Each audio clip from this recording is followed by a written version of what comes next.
Test 1 2, test 1 2.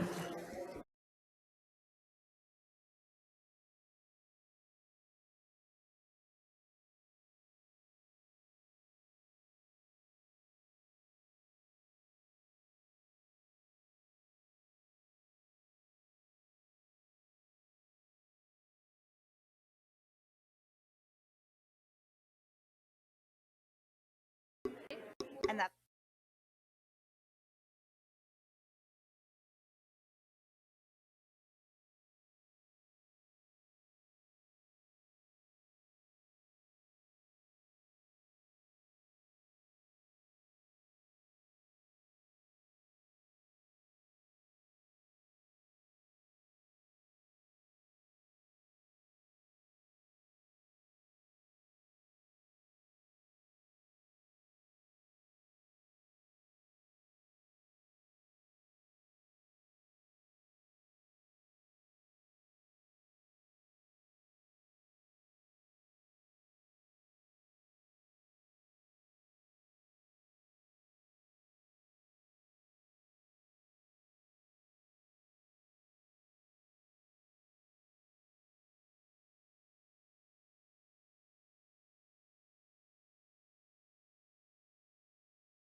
Oh, he was quick. Doug was had you on the stopwatch. There you go.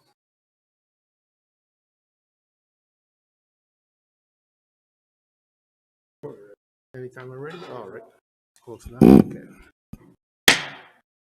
I hereby call the City of Lloydminster Governance and Priorities Committee meeting for Monday, March 15th, 2021 to order at this time. And at this time, we will take a silent moment of personal reflection.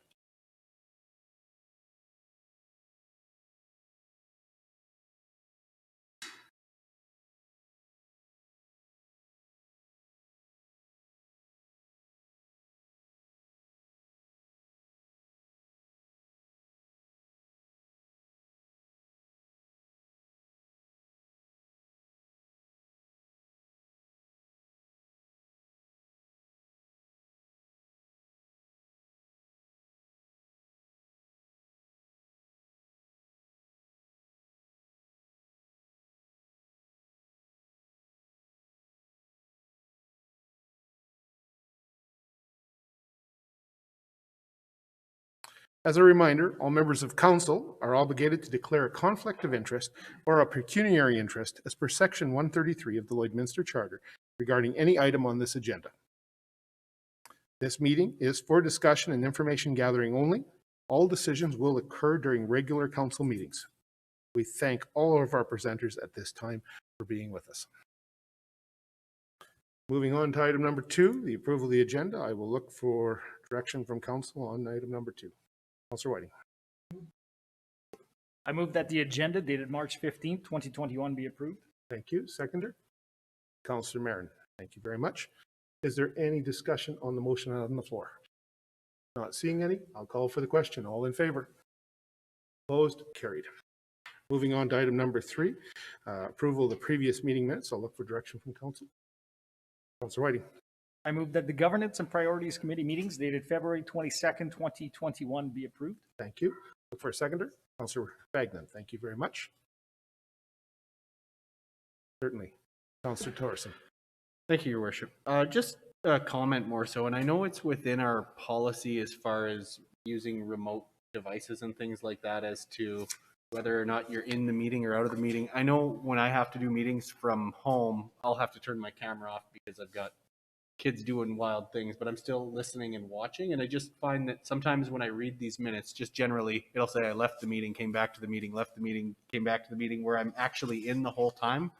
So just as a comment, generally, I don't know if there's a way or a process we can fix that up or deal with it, just to acknowledge that someone's not necessarily gone from the meeting unless they explicitly say, I got to step out for a minute. But anyway, I know it's complicated and it's a pain, but it's just something I noticed when I saw the minutes right off the bat.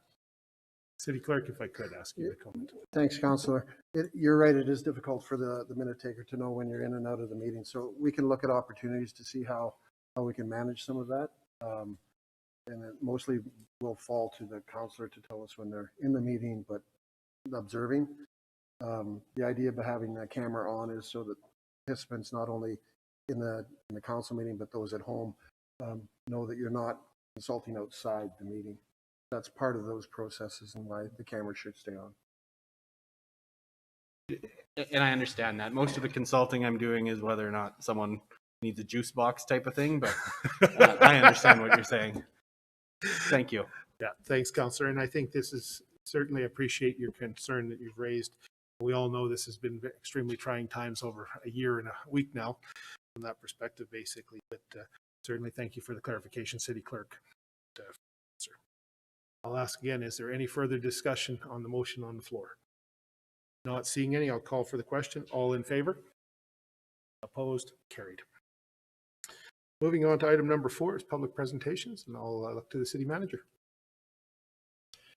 Good afternoon, Your Worship and Council. Today for a public presentation, we have the Lloydminster Youth Council here to do a presentation on what they do. All forward.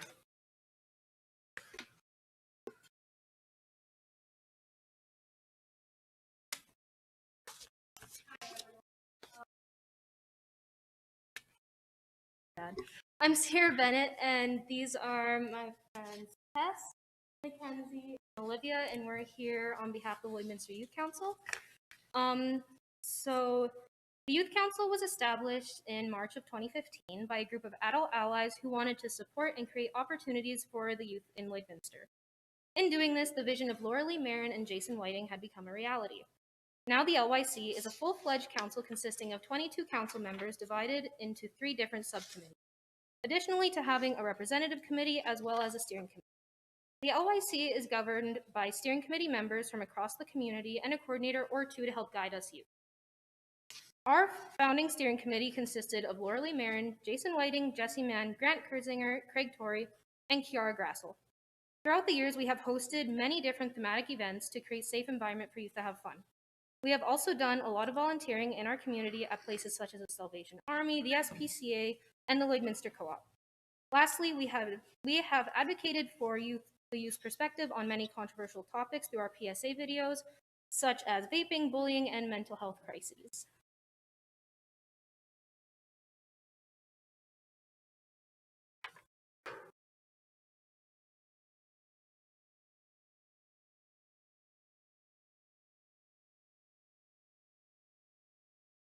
This year is a big year for the Youth Council, as with COVID-19, it is now more important than ever that we get into the community to spread kindness among our peers.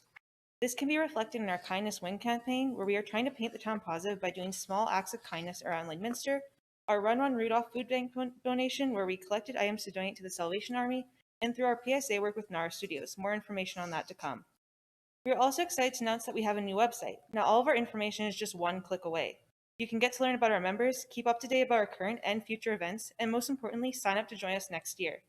It's a great way to showcase how we're getting involved in the community so people really know what we're about. With our website up and running, we are pumped to dive into future events like our virtual Lloydminster Youth Talent Show, continuing our PSA work with NARA Studios, expanding our Paint the Town Positive campaign, and much more. There's a lot happening, so be sure to stay tuned.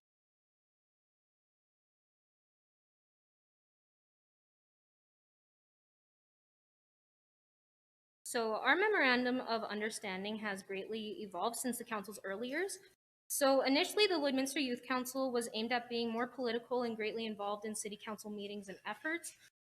But today, the Youth Council creates a more hands-on experience for its members and is more focused on creating opportunities for the youth in our community. These opportunities range anywhere from volunteering and community work to professional development, along with advocacy and bonding with peers. So what really is the Lloydminster Youth Council? We are a group of kids in Lloydminster who have a vision of making youth more engaged and active members in our community. We want to empower and inspire the youth within our community to have their voices heard by decision makers such as yourselves. We want to represent the youth perspective on the City of Lloydminster committees, boards, and working groups. Lastly, we just want to help make Lloydminster the best place to grow up from a youth's point of view. So far, we have succeeded in achieving all of these goals and have been heavily involved in our community. We have advocated for many different things, such as banning flavored vape juices with Laura Lee Marin, and we have given back to the community through our Run Rudolph food bank donation event, as well as our Paint the Town Positive campaign. And we have also teamed up with many local businesses in Lloyd, such as Lloydminster Co-op, Quintessential Design, Sobeys, Maz Entertainment, and NARA Studios to put on COVID-19 restriction-friendly.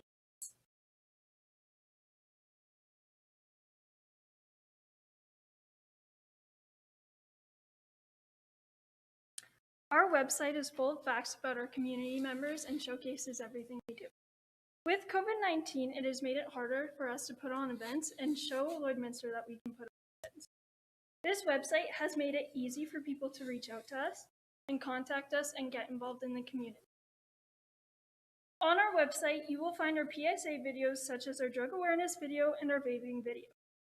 Our website is an amazing way to show people who we are and for people to get to know what we do and who our members are. You can learn more about us at lloydminsteryouthcouncil.com and by following us on Instagram and Facebook at Lloydminster Youth Council.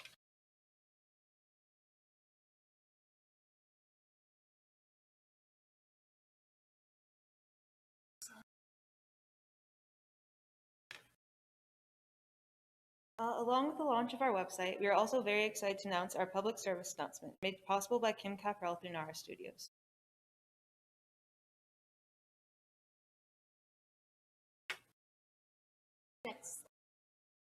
and the Lloydminster Youth Council has been creating PSA videos as well as short films alongside Kim Caprell with Nara Studios for quite a few years now. Each video we make revolves around a different topic and gives a different message. Everywhere from the horrors of recreational drug use all the way to doing random acts of kindness, we have done it all. Our last PSA video we created is focused on mental health, specifically stress and ways to dealing with it. In the video, we go through the journeys of 3 people and how stress is affecting their lives. Through the help of their peers, they learn different techniques to cope with their stress. All of these methods used in this video are actually tried and true methods for dealing with stress and mental health crises, and can help viewers learn more about different coping mechanisms when it comes to dealing with their stress.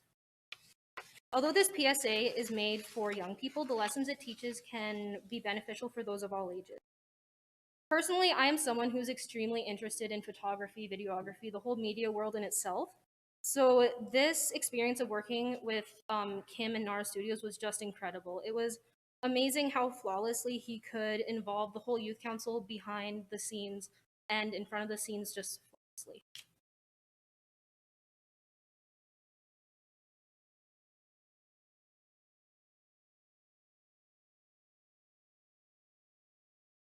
We want to give a huge thank you to Kim Caprell for donating his time to this project. It's not easy to film a whole PSA in one day, but of course he made it happen. Speaking from my personal experience, it was so much fun to be on set knowing that I was directly involved in making something that can really have an impact on my peers. This video is something that the council is really proud of, as we think it is a really effective way of sharing our thoughts and spreading our ideas to Lloydminster and beyond. We had a great time with this project and can't wait to see what the future holds with Kim.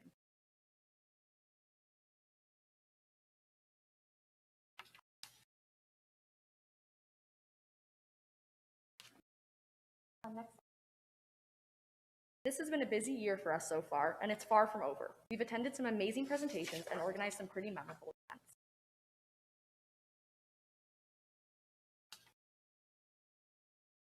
Next slide. We have partnered with Toastmasters, and they have helped us own the skills of students in the past for Pechakucha.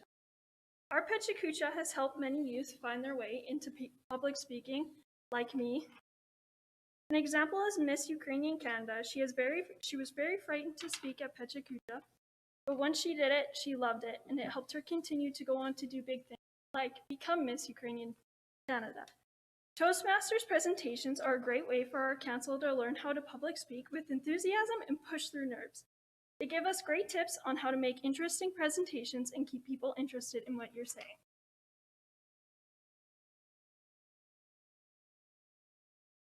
We attended a session with Wendy Plandowski to learn ways that we can still achieve our goals given this year's circumstances. For example, we learned about how important keeping a calendar and agenda of our lives is, so we can be sure to stay organized and stay on top of everything that we do.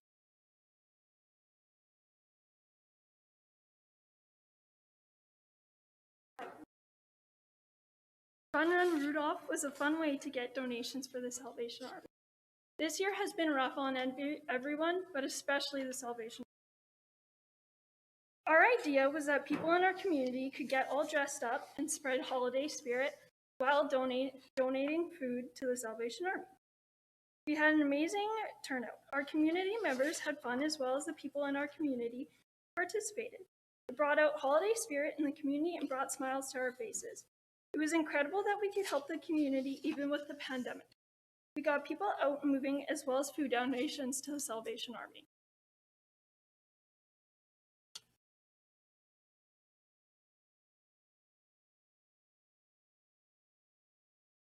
As mentioned earlier, our Paint the Town Positive campaign is something that we as a council have been doing for a while and are very proud of. This year we decided to jazz up the hills of Bud Miller by decorating them with positive messages. We also took this a step further by decorating signs and going to local care homes to surprise the residents. We walked around outside the home, waving to them through their windows and showing them our signs. This event was personally one of my favorites because it just made my heart so happy. Seeing the residents' smiling faces as we came to their windows is something I'll never forget. The residents really appreciated that we took the time to see them and make them feel special, especially during the loneliness of the pandemic. So I think it's safe to say that this kindness campaign was a win. I would also like to mention that our campaign made it on the cover of the Meridian Source newspaper, which is a huge accomplishment for us in spreading the message of our campaign and really showing the community what we're involved in.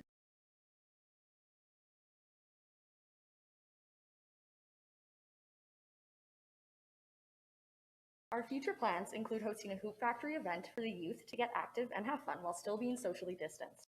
We are also hosting a virtual Border Idol talent show that will be live streamed. For this event, we are partnering with Nissan Lloydminster to offer monetary awards for the winners. We are also currently producing short anti-vaping videos to send to members of parliament in an attempt to create change in our community and province. We also have plans to host a video game tournament, kids activity fair, clothing drive, and drive-in movie. So as you can see, we still have lots to do, but we have no plans of slowing down anytime soon. Thank you so much for allowing us to present a little bit of information on the Lloydminster Youth Council and what it means to us. I'd now like to open the floor for any questions. Thank you, ladies. I will look to council for questions. I'll start with Councilor Miranda. Well, I don't have a question, but I just want to say what a privilege it is for me for this past 6 years to be part of Lloydminster Youth Council. Every year we have a new crew of youth, some returning, and I learned so much from you. And I just appreciate that you're willing to share your ideas and your perspectives and the opportunity that you have had to create change. So just for council to know and admin, their videos have had over 100,000 views. And we've received recognition from both premiers of Alberta and Saskatchewan. And the work that they do continues to be celebrated. And many communities reach out to the steering committee to see, how do we do this in our community? How do you get started? And what have you learned and what would you recommend? So thank you all for investing in our future and for the good work that you do every day. Thanks. Thank you, Councillor. Any other questions? Councillor Buckingham.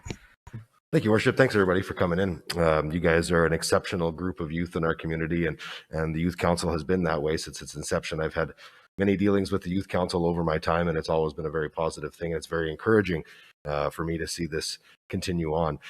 Something that maybe some people don't know is that we have a youth member of the Community Services Advisory Committee, and not only is Amy a member, she is now chairing the youth or the Community Services Advisory Committee as a youth member. And that's a pretty big step when you talk about the goals and things you guys wanted to have done in here. You have a youth member that is chairing a city committee, which is, I think, exceptional. So good on you guys, and I look forward to everything you've got coming up for us coming forward. And thanks for all your efforts. One question. So is there a waiting list? How many people do you allow to be on the youth council? Do you have more people wanting to be there than are, or is it wide open? I'm going to let our chairs get that one. Okay, so typically every year we have applications through a Google form, and then from there we pick applicants we think best fit, and then we interview them, and then after that we decide who makes it and who we still think might need a couple years until they make it, because we accept at a very young age, like 8 to 12. So there's a huge range there. This past year, we accepted many members. We actually ended up accepting everyone who applied. So that's something amazing. And we haven't established any limit on members at all. And because the more people you have, the more manpower, the bigger things you can do. So yeah, whoever wants to apply is more than welcome. They got a very fair chance of making it. Yeah. No, that's good to hear. I was just trying to gauge what the youth were thinking of your council. I know what I think of it and how I look upon it. I just wondered what the group of your peers thought within that, if there was lots of enthusiasm and lots of people to come forward. Some of you are graduating this year and will be moving on from this. And what's your succession planning in that? How many of your leadership group are staying on for another year? Top of my head, I don't quite know, but we do have quite a few grade 11s who will probably pass the torch to, and they'll be able to lead for the next and the next and the next. So we definitely have many younger people on their setup who will succeed in years to come. Good. Well, thanks again for all you guys do. Thank you. Councillor Diachek.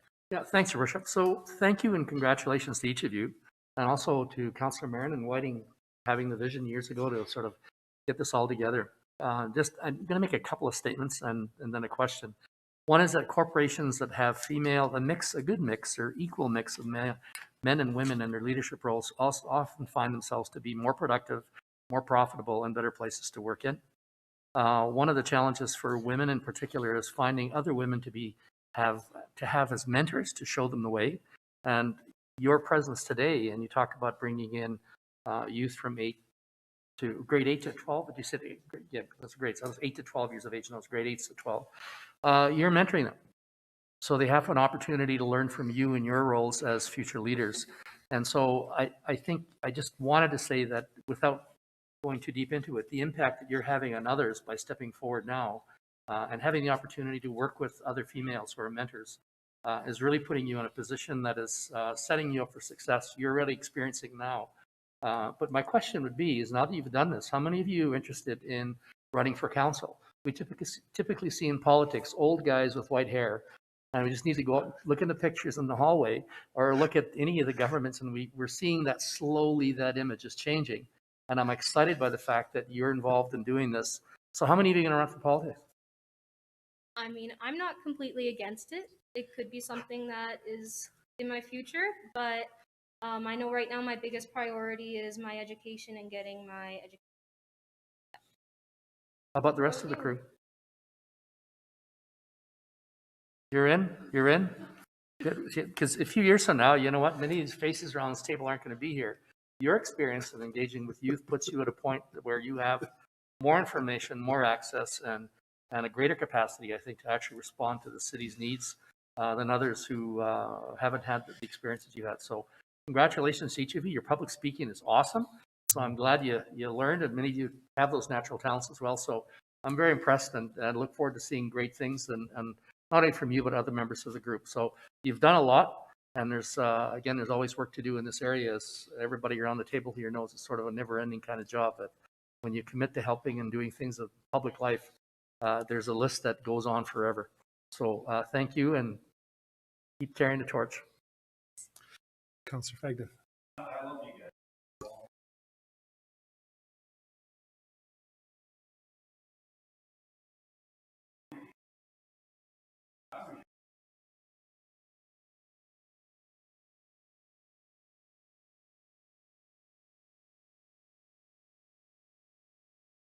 Thanks, Councillor. Councillor Whiting.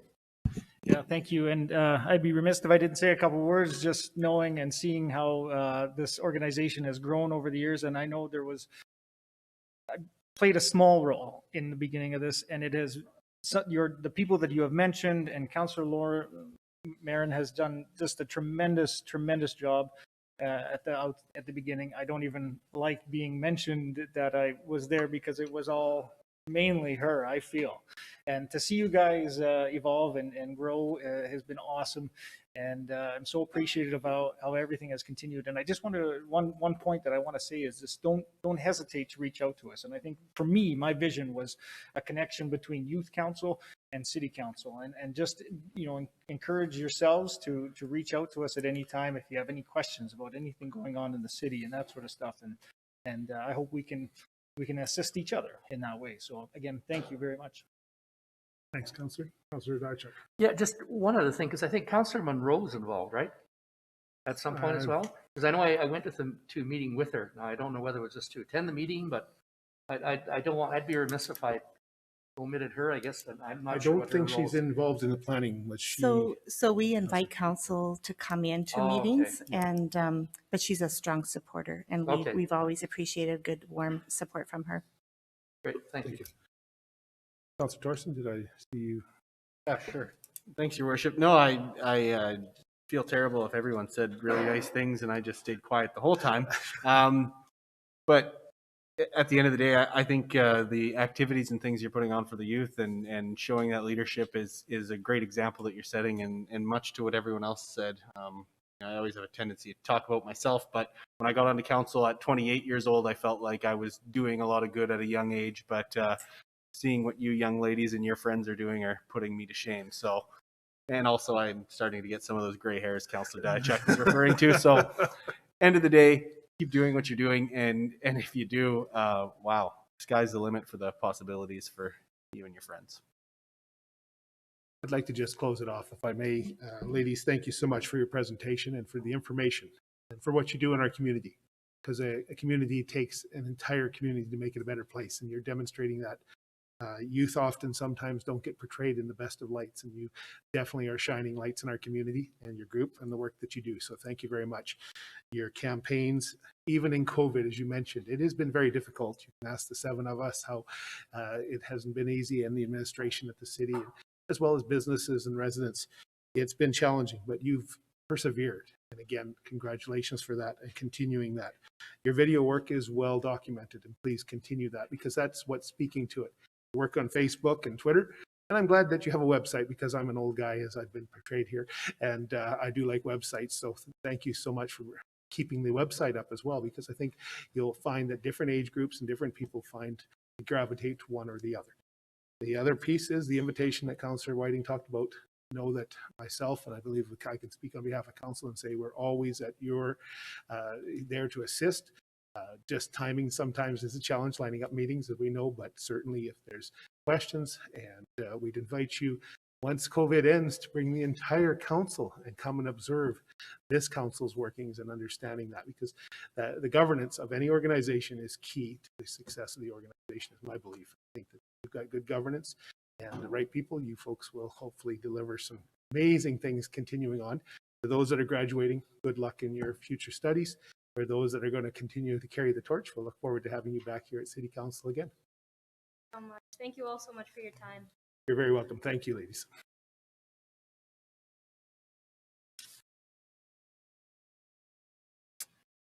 With that, we'll move on to administration reports. And I'll look to the city manager. Thank you, Your Worship. For 5.1, Fire Service Annual Report for 2020, I'll ask Fire Chief Lee Sawicki to come forward and present.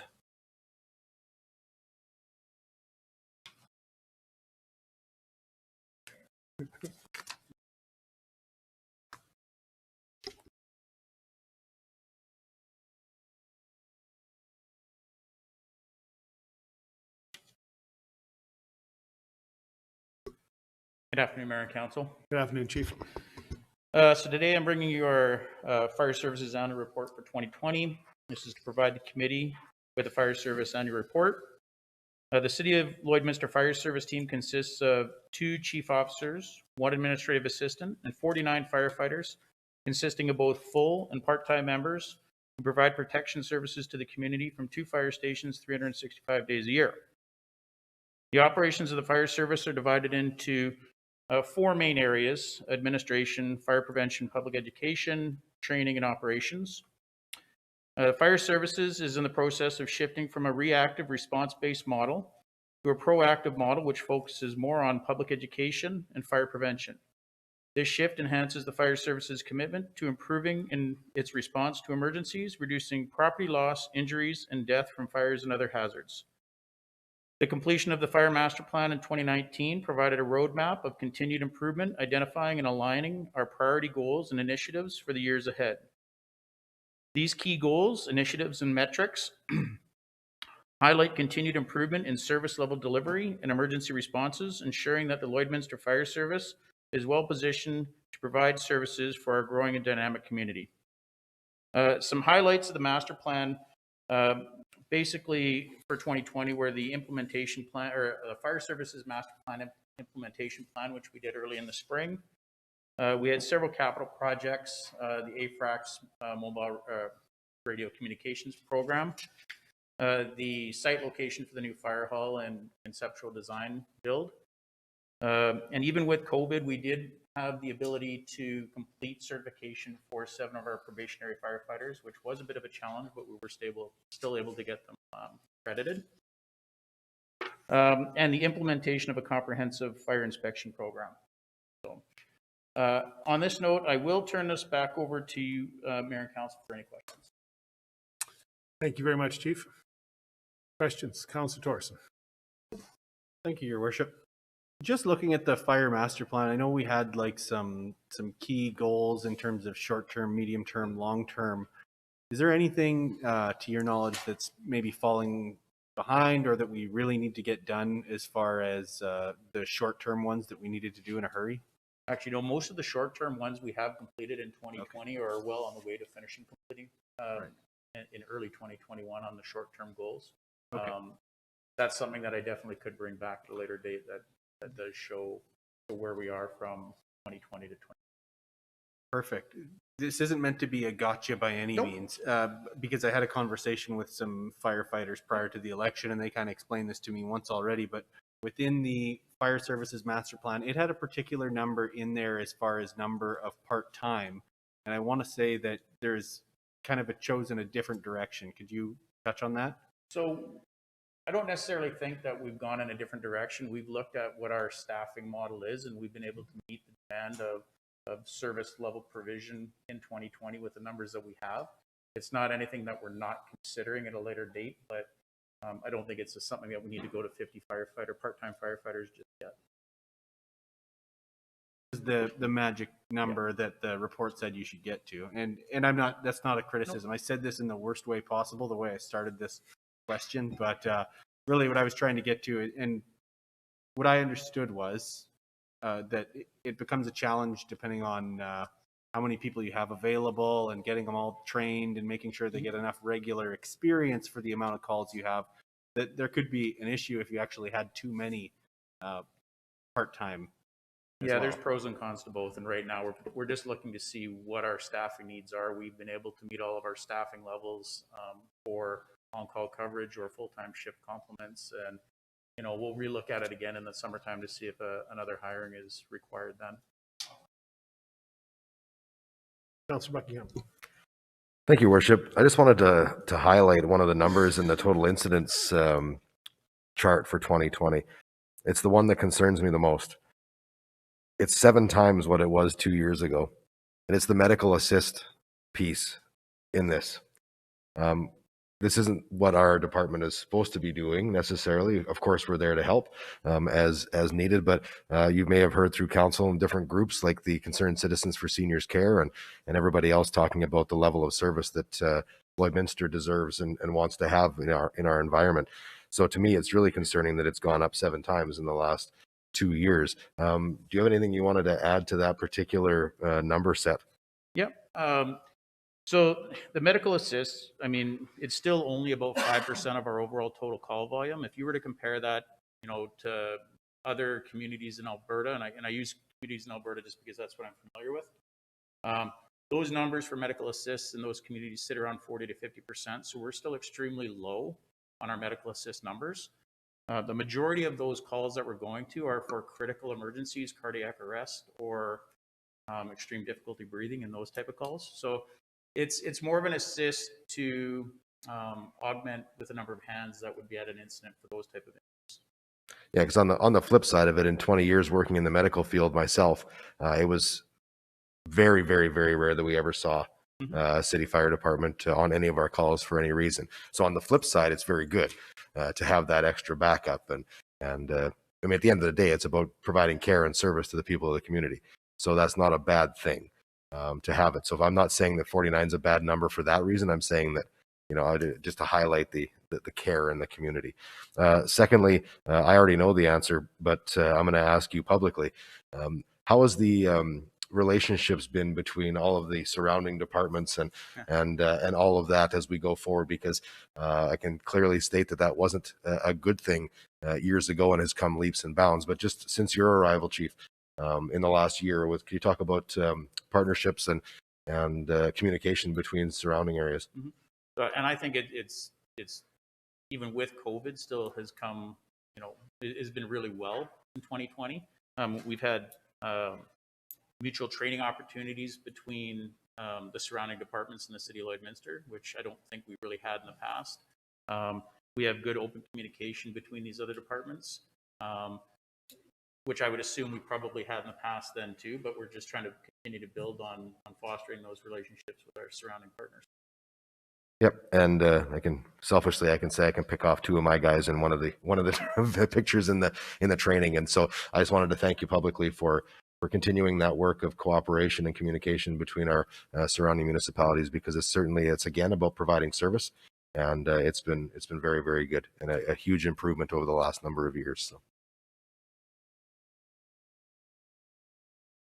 Thank you, Your Worship. Just to comment on your on the medical assist calls, just if I could remind Council, in 2018, we're still a volunteer department. We were in that process of changing over, so we weren't readily available to respond to those. So as we moved over to a composite model, that made us more available to assist in those areas, as well as when we do get those assistant calls, we look at what the type of assistant calls are, and we work with Alberta Health and Saskatchewan Health and advise them that we've been contacted and we have attended those calls, so they can look at what precursing conditions existed to have us attend.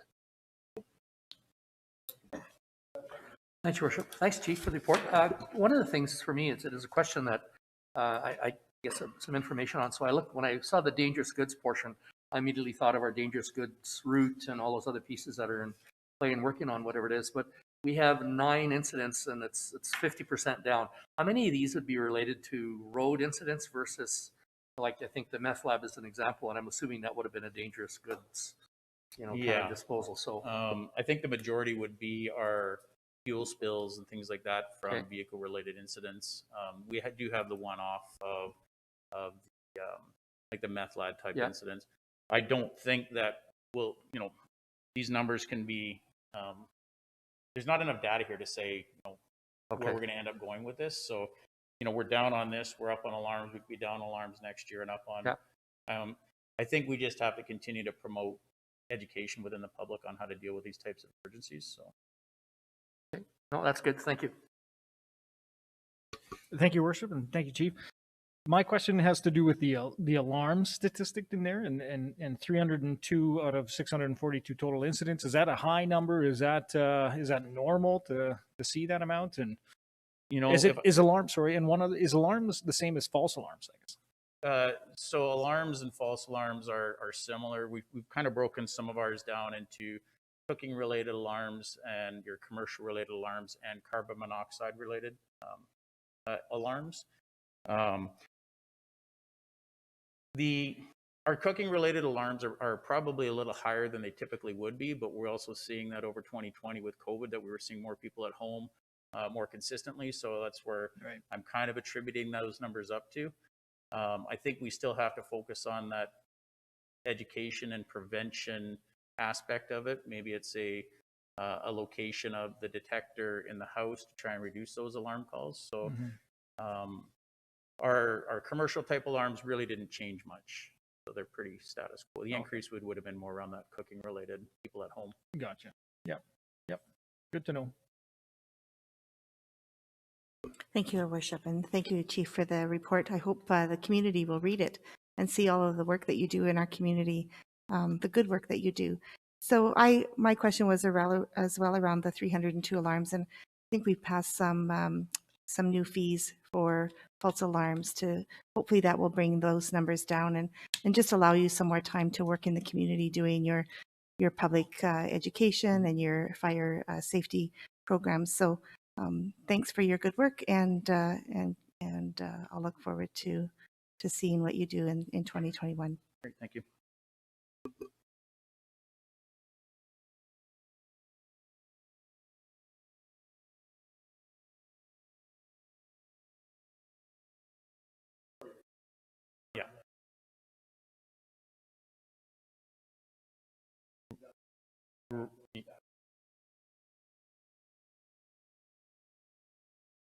No, not really. So what we did with our fire category, we had 60 fire-related incidents in 2020. That's not 60 structure building type fires. Those encompass vehicle fires, grass fires, garbage fires, and building fires. So I did pull some numbers today.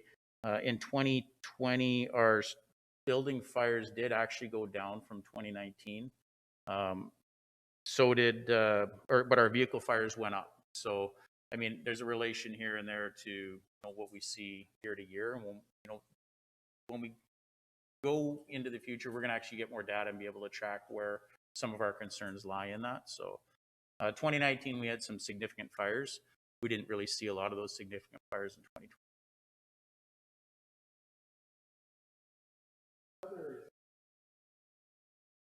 Yes.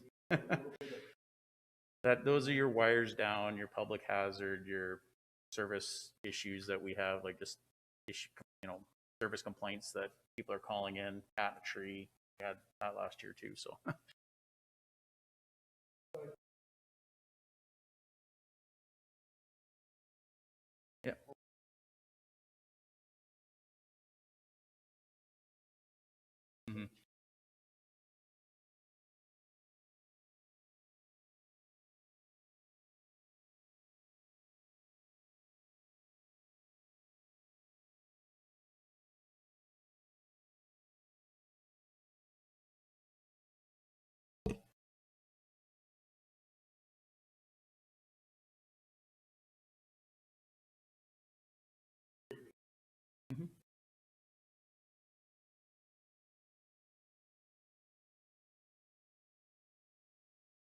Thank you, Your Worship.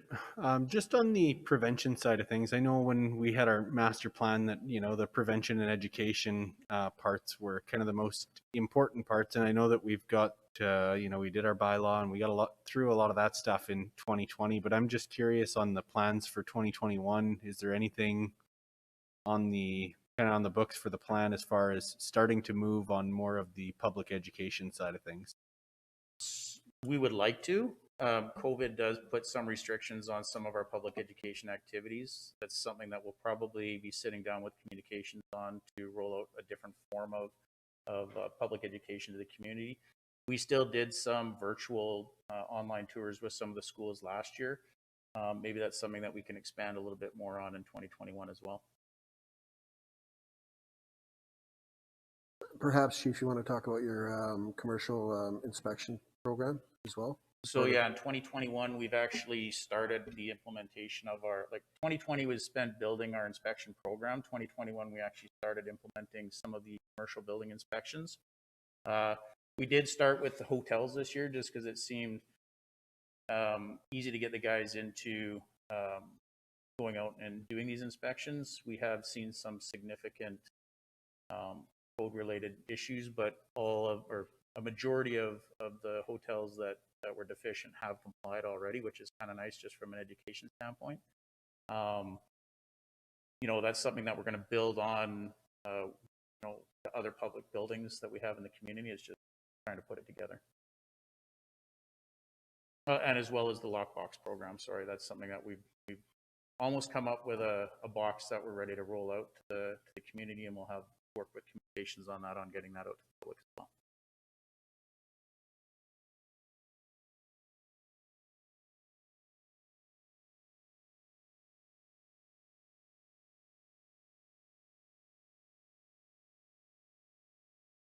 Great, thank you very much.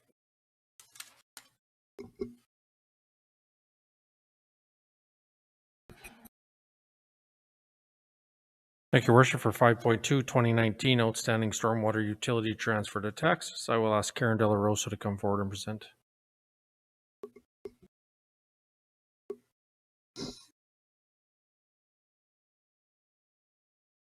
Good afternoon, Your Worship and Council. Yeah.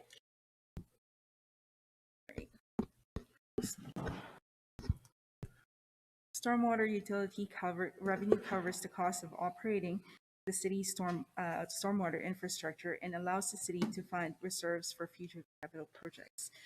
Properties connected to city utilities are charged a stormwater utility fee on their monthly bill. Properties that are not connected to city utilities are billed annually in the January of the following year.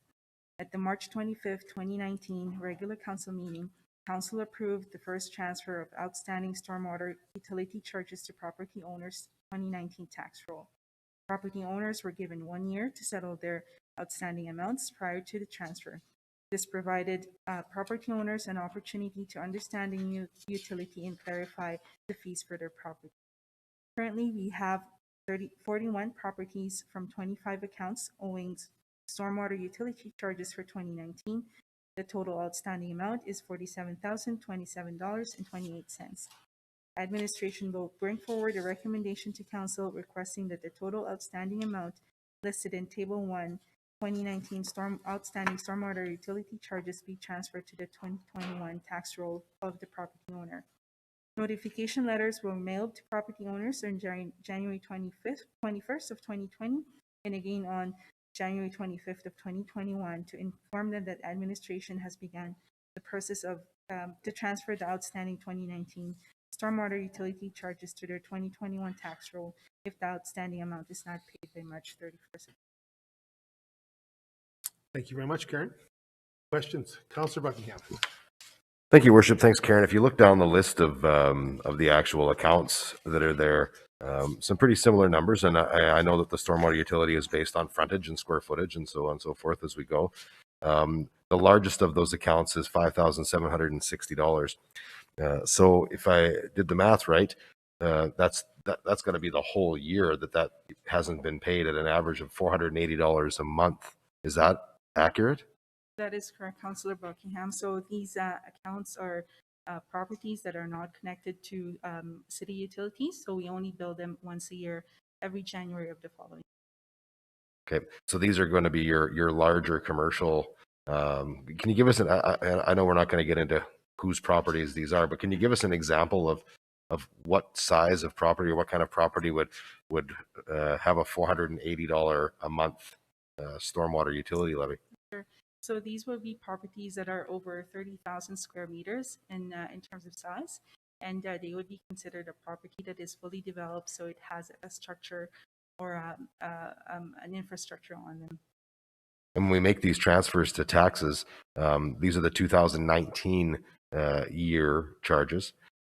So if someone was going to be, just for clarity, if someone was going to be paying their taxes in July of this year, and their taxes were $3,000 and their utility bill was $5,000, and they came in and paid their $3,000, they would not have cleared up any of this year's property taxes because it always goes to the furthest back outstanding amount, correct? That might be a question for the CFO. Yeah. Taxes are applied to the oldest outstanding. Thanks for the question. Anything applied now, so if it's added to a tax roll now, it becomes current taxation year. Yeah, so when we've given them till the end of March of this year to cover off the 2019s. So as long as they're paid up before then, it won't ever be added to their tax roll. That is correct. Okay, thank you. Councilor Thorson. Thank you, Your Worship. So are there quite a few on here that would be like bare residential lots? Like, to me, that the $60 type charge would make sense, that's what those would be. Because I know there's a different fee if there's no property built yet. So that would make sense. So you'd have a lot that's been purchased either, by an individual from the city, or or just owned by the developer potentially, or purchased from a developer, but it's still, nothing's been done to that property, and there's still the fee that's been charged on it that hasn't been paid for, and they don't normally get any other kind of utility. That is correct, Councilor Torrance. So for properties that we considered as vacant, or there's no development on the property, we only charge 25% of the usual stormwater utility. So properties on here that has say the $3.30 charge, that is a bare residential lot, then that's a charge for. Okay.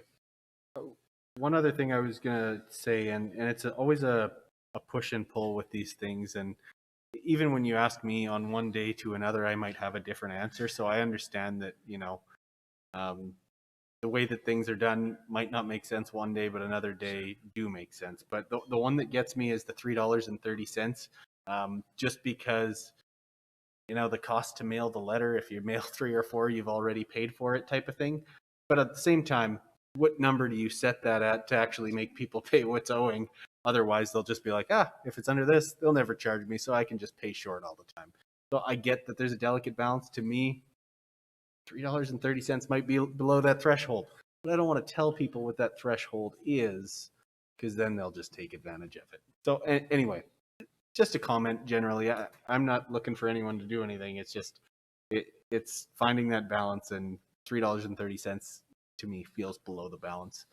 In general, though, one other real question is there like agricultural properties on this as well, like ones that are straight up agricultural, either acreages, residential, or farms that still exist within the city proper? Yes, there are. Okay, thank you. Any other questions or comments? Councilor Marin. Thank you, Your Worship. I almost forgot my question because I was listening to Councillor Thorson, who also, I had the same question. I was wondering what that number was, where it made sense to actually issue a bill or transfer this to taxes. But the other question I had was, it says that notices were sent out 2 times to them. And do we track if the notices are returned undeliverable? Like if we're sending notices out and no one's getting that mail, do we have another system or process in place to actually contact those property owners? Yes, we do. We do track any return mail, and we try the best we can. We try our best to get a forwarding address, or at least get the property owners in contact. Yeah, I don't have any experience with this, but I kind of suspect that some of those people aren't here anymore and they're not receiving any mail, or if it's a vacant lot, then, you know, maybe the address that they were at before, they're not there now. So, yeah, that's all I wanted to know. Thank you. Karen, I know for information, this is the second time now coming to council in a number of years since the stormwater utility charge was put in place. Are we higher this time approximately, lower, or about the same money? Any idea of what it was back 2 years ago? Last time that was. I think, Your Worship, I think we're a little bit lower this year, if I'm remembering correctly. But yeah, I can provide you that information shortly after the council meeting to verify. Sure, that's great. I appreciate that because I know, I think everyone that was here 4 years ago can remember that it wasn't the most popular thing the council of the day did, but we also need to remind our taxpayers that there is well over $2 million every year put into stormwater drainage. And that is a challenge that as we continue to face the challenges of climate change, and when we have those 1 in 100-year events, the whole system is overcharged. And if we don't continue to address it, we're going to see more flooding. And I know that I've been fortunate, and I'm sure most of council has, but not everybody has been immune from flooding in their basements. And it's not a very enjoyable time for anybody. So I think people need to realize that for change to happen, it does cost money. It's an improvement to the system. And in the long haul, hopefully there'll be less claims, which leads to less insurance premiums. So there's a benefit for everybody all the way around. Any other questions for Karen? Councillor Whiting. I'm kind of new to the invoicing of this stormwater, and just to go back, so I got it clear. Some of these are all empty lots. They're undeveloped because they're not getting a water bill every month, correct? Because that's how normally we would charge out the stormwater utility charge, correct? Yeah, they're not necessarily all empty lots. Some of them would have a development on them. It's just that they don't have a utility account. So for example, they don't have a utility account. Yeah, that's Okay. correct. So they're not connected to City of Lloydminster, so they don't have a water or sewer. Gotcha. So because they're not getting a utility bill every month, you send them one once a year, correct? That's correct. Okay. And then, do you think in some of these instances, or quite a few of these instances, that they wait till it comes out on their property tax, or do you think some are ignoring it just so they pay it all in one lump sum on their property tax when it comes out, or? I really don't know, Councillor Whiting. A lot of the property owners, on the previous transfer, some of the property owners have questions about the stormwater utility, which we have clarified. None of these property owners on this list have contacted the city for any further clarification. So it might be a matter of economy. Okay. No, I'm just curious if it. I guess I don't know. I don't know how some of these property owners are. If it's just easier to just get it onto the property tax bill as soon as possible, rather than, I'm just thinking out loud right now. That's all I'm. Thanks, Councillor. Councillor Thorson. Thank you, Your Worship. One thing I just want to say is, express support for the process of what we're doing. I think it's important that when we do have these delinquent ones, that we do continue to transfer them to taxes, because ultimately, if a property sells, as it's going through the lawyers, generally speaking, you get paid your property taxes during those transactions. So keeping on with doing this, generally speaking, means the city will always get the amount that it is owed if we continue doing what we're doing. So thank you. Thank you, Councillor. Any further questions? Not seeing any. Thank you very much, Karen. Thank you, Your Worship.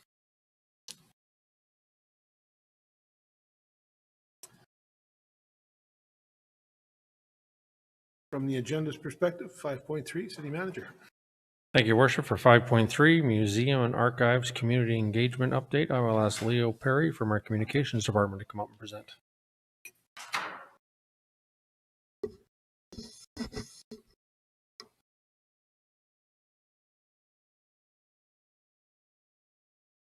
Thank you, Worship and Council. How's that mic sound? Good. Welcome, Leo.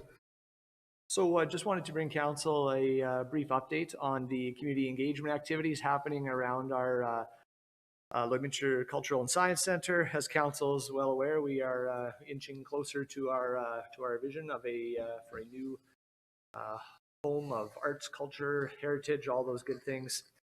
So we began our community engagement campaign at the beginning of the month. That began with a all citizen survey, which is available on our website, yourvoice.ca, yourvoicelloyd.ca, excuse me. And that to date has received about 100 completed responses. We're seeing a good deal of commentary coming in from our residents and our regular visitors. The other part of the ongoing engagement campaign, and an important part, is the involvement of our many stakeholder groups, which has been, I guess, Tracy, to some degree started already, but we're beginning in earnest with that piece of it here this week. So we have Tracy and some members of our steering committee are actually out engaging with our stakeholder groups this week. Jessica, our community engagement coordinator, has put together we're calling it a self-directed workbook that we are sending out to some of our stakeholder groups. With consideration to COVID, wanted them to have the opportunity to sit down as a group and work through some of the fact-finding and information sharing pieces that we were requiring of them as stakeholders. As well as on the Your Voice website, there's opportunities for people to go in there and share their vision for the future facility, share memories of the past facility, their fond memories of exhibits and activities and those sort of things. So just a couple of key dates coming up in this campaign. Obviously, the public engagement concludes on March 22nd. We've allowed ourselves a few days in there to compile a What We Heard report, which will then be shared with the executive and council. And in that will be just a compilation of the comments and key findings from the community engagement. After that, we will begin utilizing the comments and whatnot received through the engagement as part of our identity development for the new facility. So in that would include an official name, a logo, possibly taglines, things like that. And from there, we would build out a full visual brand and visual identity. And yes, that takes us right into fall 2021 with the date still to be decided, but we would be looking, unless that's changed, Tracy, I believe we were targeting fall 2021 for a public opening of the new facility with all of that in place. I don't think I missed anything here, but welcome any questions from council around the engagement side of things. Anything relating to the building itself, I might have to defer to Tracy. Thank you, Leo. Questions or comments? Certainly, I know that the facility has spurred some discussion, as you said, Leo, with 100 responses, which is good to see. It's certainly not the preferred method of communication that I think the city and administration and council would like to take, of not having that your voice and the opportunity to have people come in and actually have one-on-one discussions with us, or a group in one. But certainly it is being discussed in the community, and I appreciate the community's input. I encourage the community to give us input. I think people need to also remember that one of the challenges that exists is we've got an incredible facility which covers, it's like a big tree, in my opinion. It's got a lot of branches from the history of the Mar colonists through to the cultural center, to the heavy oil interpretive center, to just numerous pieces of our city's history. And trying to put that all together, as well as the Indigenous involvement and pieces of our city and the history.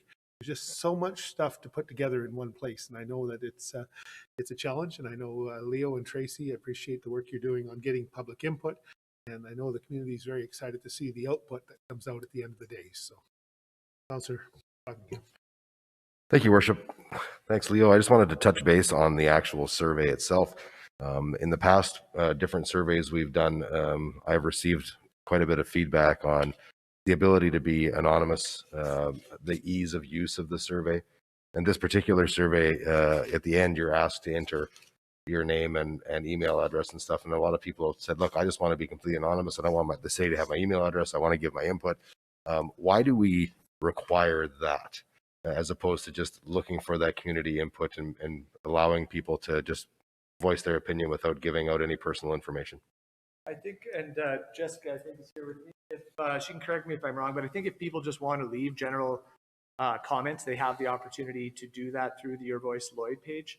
I believe the intent of asking for that information at the end of the survey was just to get a good read on who our demographics are. Are they from the Lloydminster area? That sort of thing. As far as contact information, that would be just a standard practice of our community engagement, just to make sure that comments are vetted and verified and that sort of thing. But like I said, there is opportunity maybe just through other ways, whether it's emailing us directly or leaving those. There's a section in the Your Voice Lloyd site called Stories and Visions, I think, or something to that effect. And there's opportunity there for people to leave general comments and ideas as well. So using this survey as a gauge, can we see through the software how many people got to the last page and then just said, whatever, and left? Is it because I'm seriously interested in knowing that amount of people because of the amount of feedback I'm getting about it. I'm going to ask Jessica just to confirm this for me, but most softwares will let you see how many opened and surveys that were started and not completed. Do you know if we have that?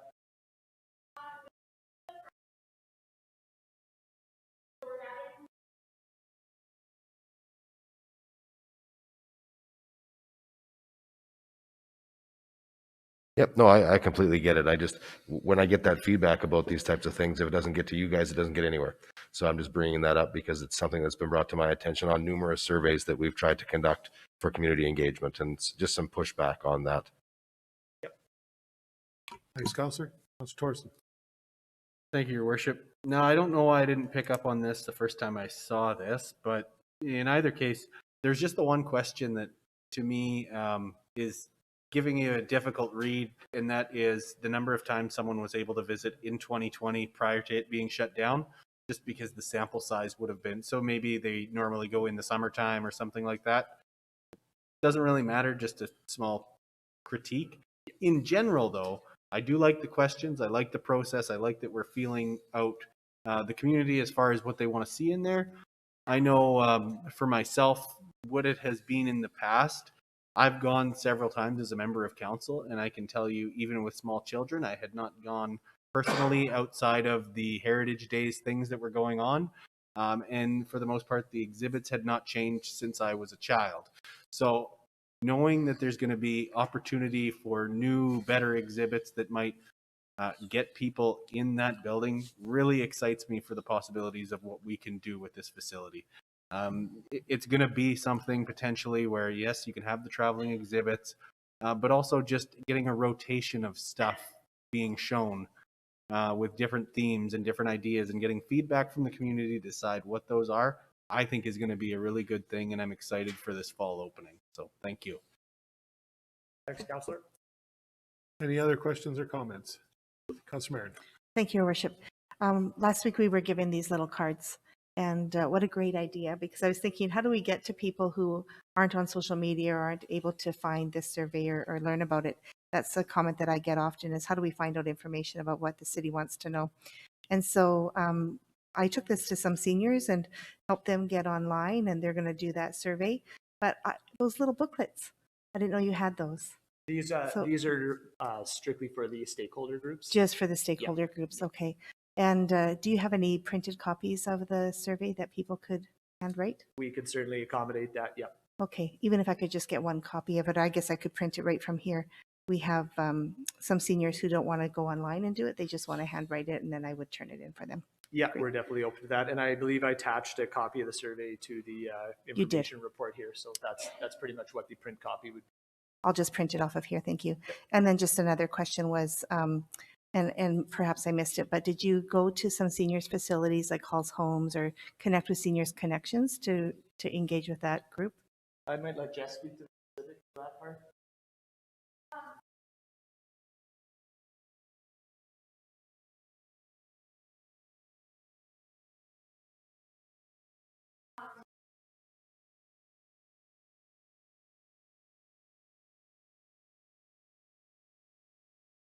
Okay, so maybe even just these cards into those facilities, just so people can, some of them are online already and they could be able to connect better. But I think that's an important group to make sure we're getting their voice heard. Thanks, Councillor. And Thank to you. your point, yes, council does have from our view, or can be a big help in driving this one out into the community and helping us round up those comprehensive responses. So thank you. Any other further questions or comments for Leo? Thank you for that update, Leo, and we'll look forward to seeing some results in the near future. Thank you, Council. Moving on to item number 5.4. Thank you, Your Worship. For 5.4, Museum Exhibit Design and Build, I will ask Joelle Turcott to come forward and present.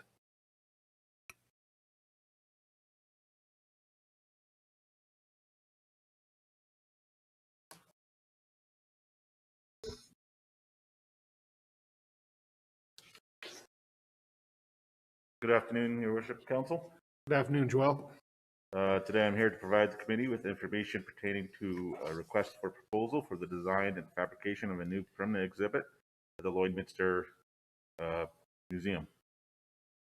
Background: in 2021, the Lloydminster Cultural and Science Center will be relocating to a newly constructed rental building on a 10-year rental agreement. The new building will include approximately 2,271 square foot for permanent gallery.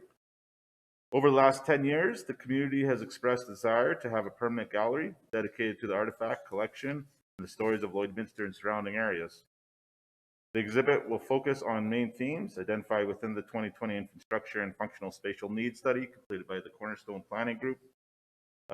They include 6 main exhibit zones: Journey of the Bar Colonist, Settlement of Lloydminster and Area, Domestic Life on the Prairies, Treaty 6 and Indigenous Voices, Agriculture, and Oil Display.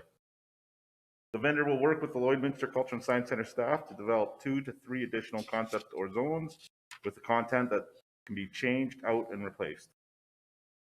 Installation of the exhibit will occur after the building's interior has been completed. The goal of the permanent exhibit is to build an immersive exhibit experience about Lloydminster's history. The request for proposal for the design and fabrication of a new permanent exhibit for the Lloydminster Cultural and Science Center was proposed on February 4th, and the closing date will be February 24th, 2021, so it's just closed here. The vendor award will be brought forward at the March 22nd regular council meeting. Objective: to provide the committee an update regarding the design and fabrication of a new permanent exhibit. So options: that the committee accept the report as information, that one and the item be brought forward to future regular council meeting for decision. 2, the committee request more information and that the item be brought forward to a future regular council meeting for decision. 3, that the committee requests more information, the item be brought forward to future governance and priority committee meeting. I'm open for any questions or anything of that sort. Thanks, Joel. I see Councillor Torson. Thank you, Your Worship. Just one of the key things that I thought was important when I was reading this was that creation of a permanent exhibit with a minimum lifespan of 10 years. I like that it's a minimum lifespan of 10 years because presumably after the new building is built, a lot of the really good stuff that we kind of take from this activity of building these exhibits and getting something really solid that tells the story of our community, we can translate that into its space in the new building when we ultimately can get the new building on its permanent location after the rental agreement is done. So I think that that's important. So when people look at the price tag and say, "Oh, $300,000," when this is only a 10-year deal, know that there's going to be some really good stuff that we'll be able to use for a very long time.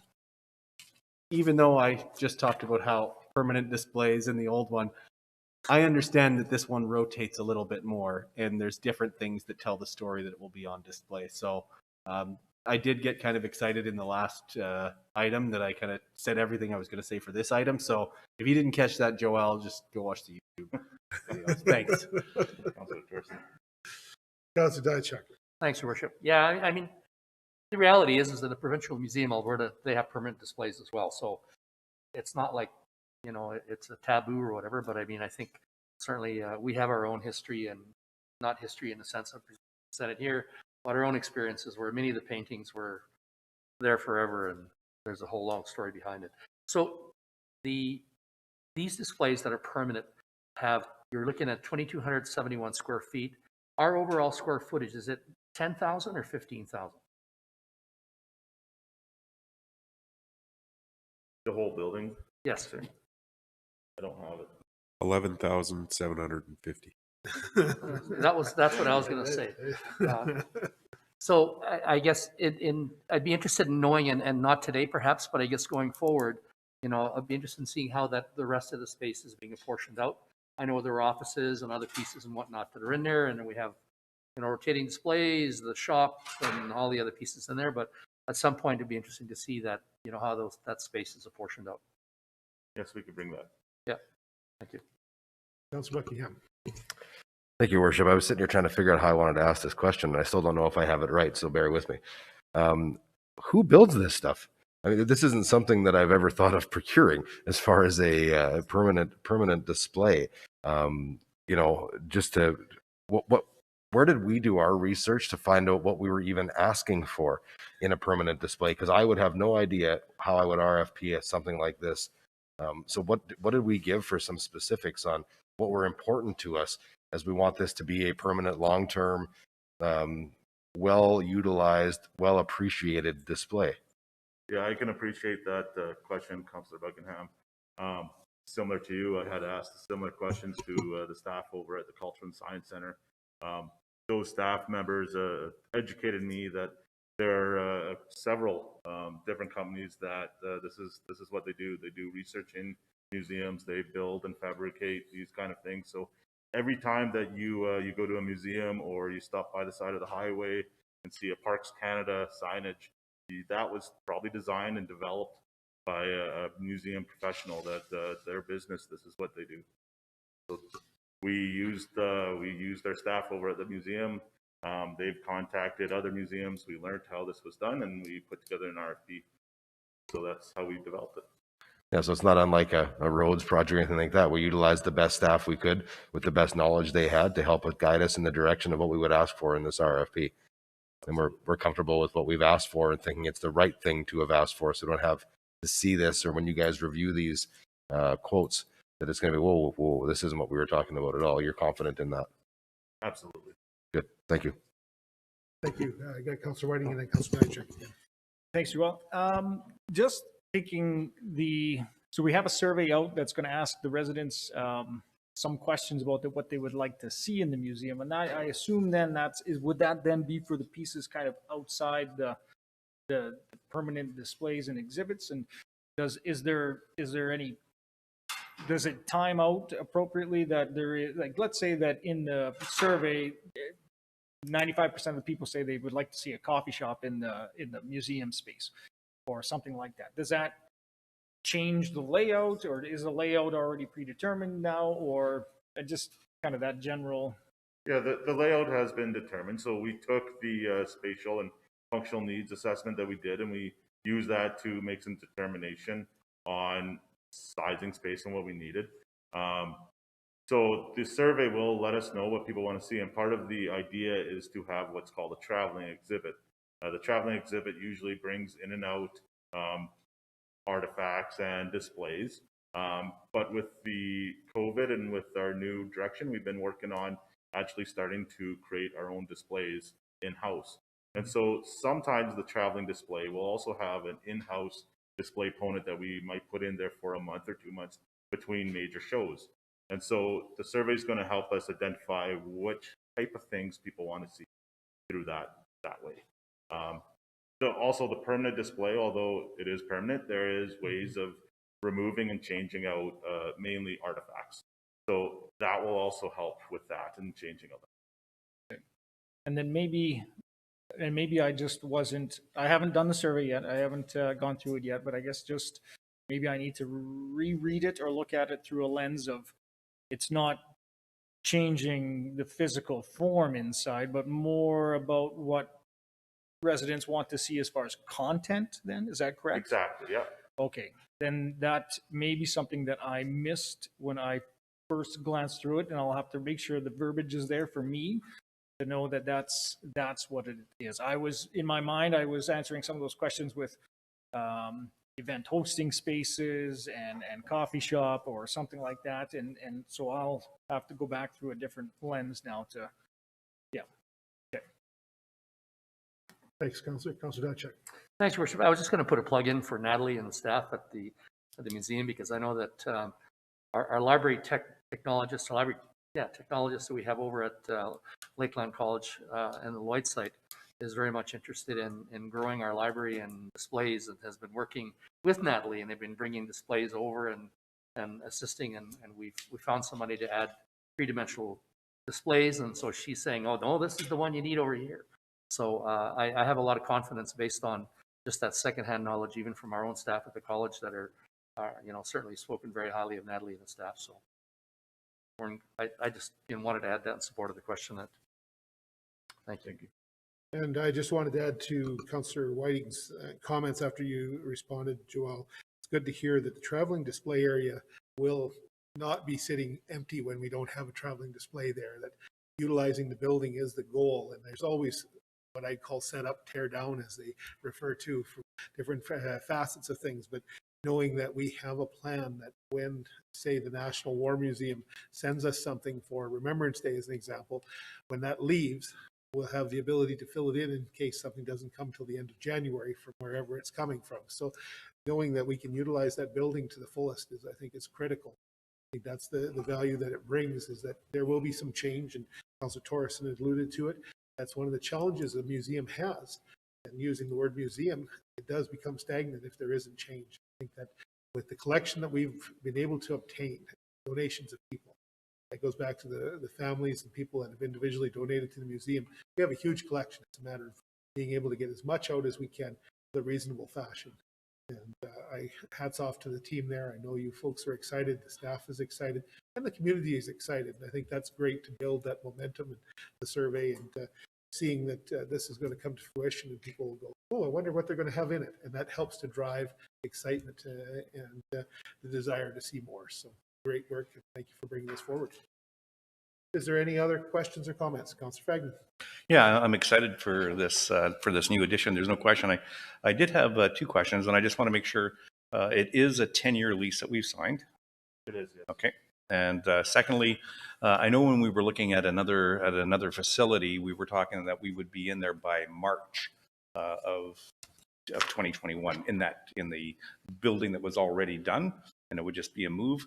And they were talking about it would be ready in spring of 2021. And has there been any delays that have caused it to move to fall? Thank you, Your Worship. I can maybe speak to that. Through the evaluation process, time was taken into consideration when we brought forward the option. We were presenting timelines were around May, June for completion of the building.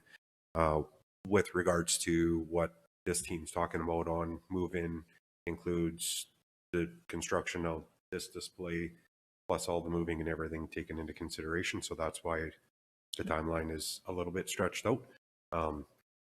Possession should be in that May, June, July timeframe, depending on how fast they move through the construction process here. It's clipping along pretty good out there. Yes, they're, as far as we understand, they're still on schedule and on target to meet our requirements. Perfect, thanks. Thanks, Executive Manager Stang, for filling us in on that. Any other questions or comments?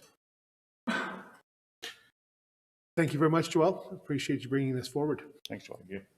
I would entertain a motion to take a brief recess. Councillor Fagnan, seconded by Councillor Diachuk. All in favor?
Worship, for 6.1, policy number 740-02, external personal trainers policy, I will ask Joelle Turcotte to come up and present once again.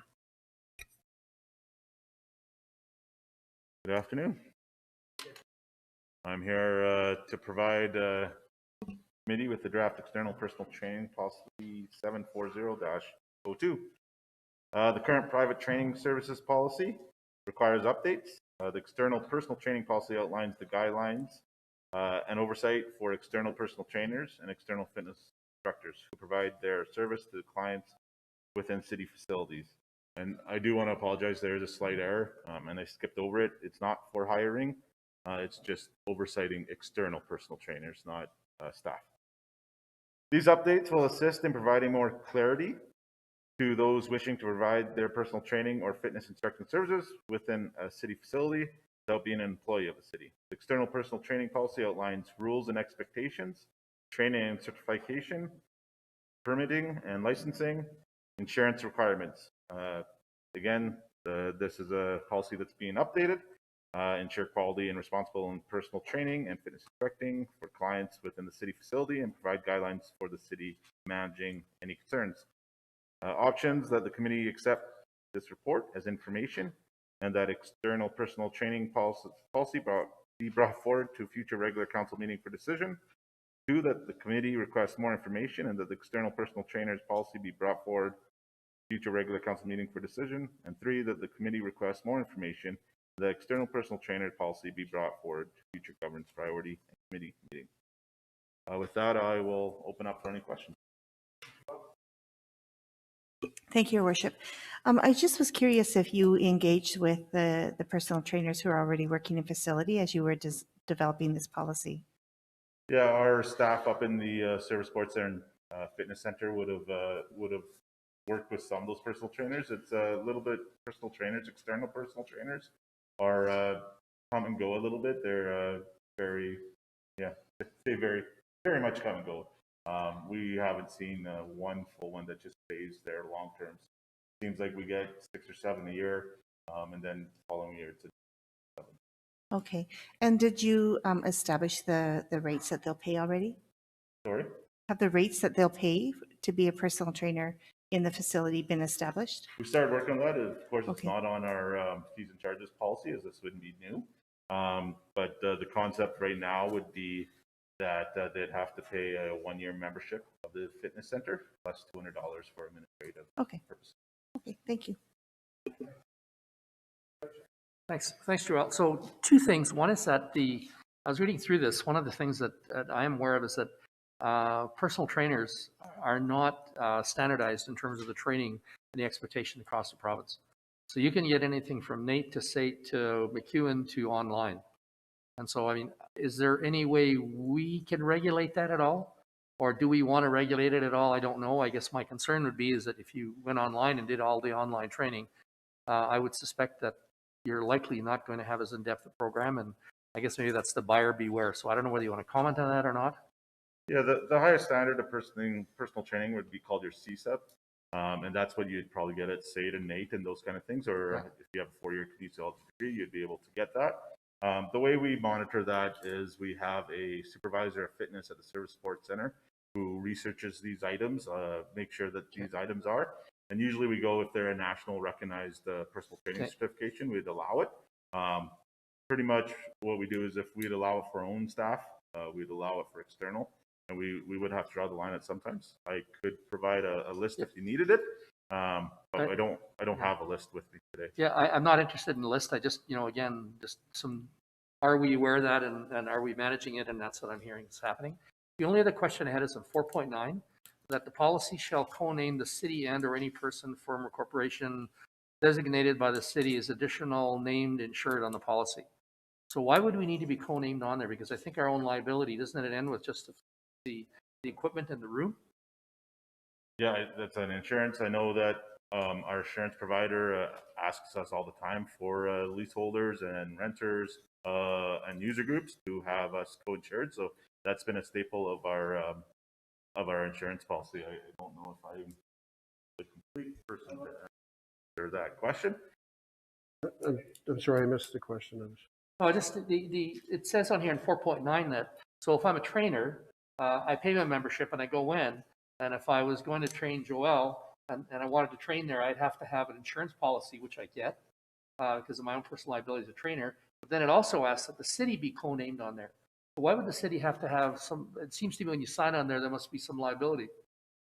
Yeah, in case for whatever reason the insurance lapses, the company can't cancel the insurance without notifying the city if we're co-named. So if somebody came in and was named on insurance, we're so named on insurance, the insurance can't lapse without the city knowing it. So we know our liabilities, and as for the costs, for example, the insurance is $5 million liability. Several years ago, that was $2 million, but the industry standard went to $5 million.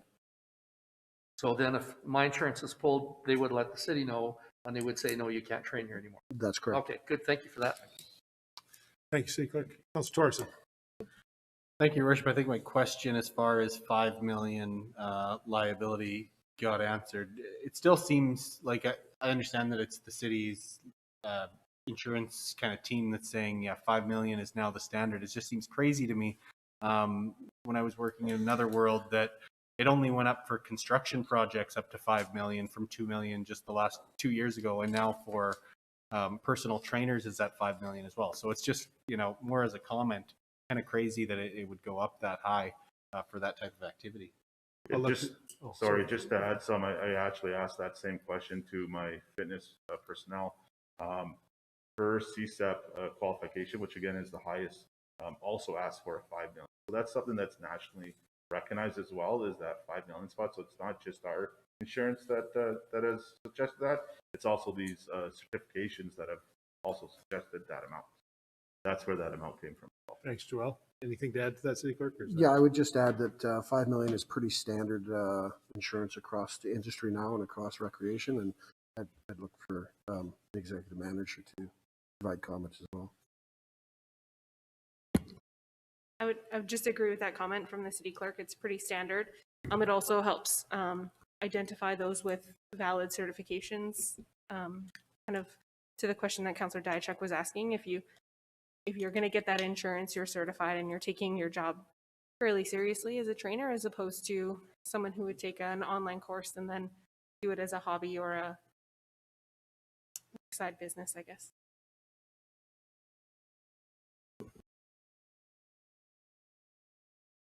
If I may, Joelle, could you point out, because this, I take it as an updated policy to the existing policy, or am I, did I take that right? Okay. Can you just highlight some of the changes, because what's one of the, I would ask future policy changes to come forward with just a highlighted area, so that it makes it easier for us, because I'm not sure, I don't have the old policy, and it gives us a chance to see what you're proposing for a change. Absolutely. You'd like me to? Is there some major ones? If you could, that'd be great. Yeah, I mean, the major ones are 4.3, where we're making sure that personal trainers aren't wearing clothing that are advertising them and then driving away business. There was also, and I'm just trying to find it, I apologize. The permit is something new. Our existing ones didn't have permits.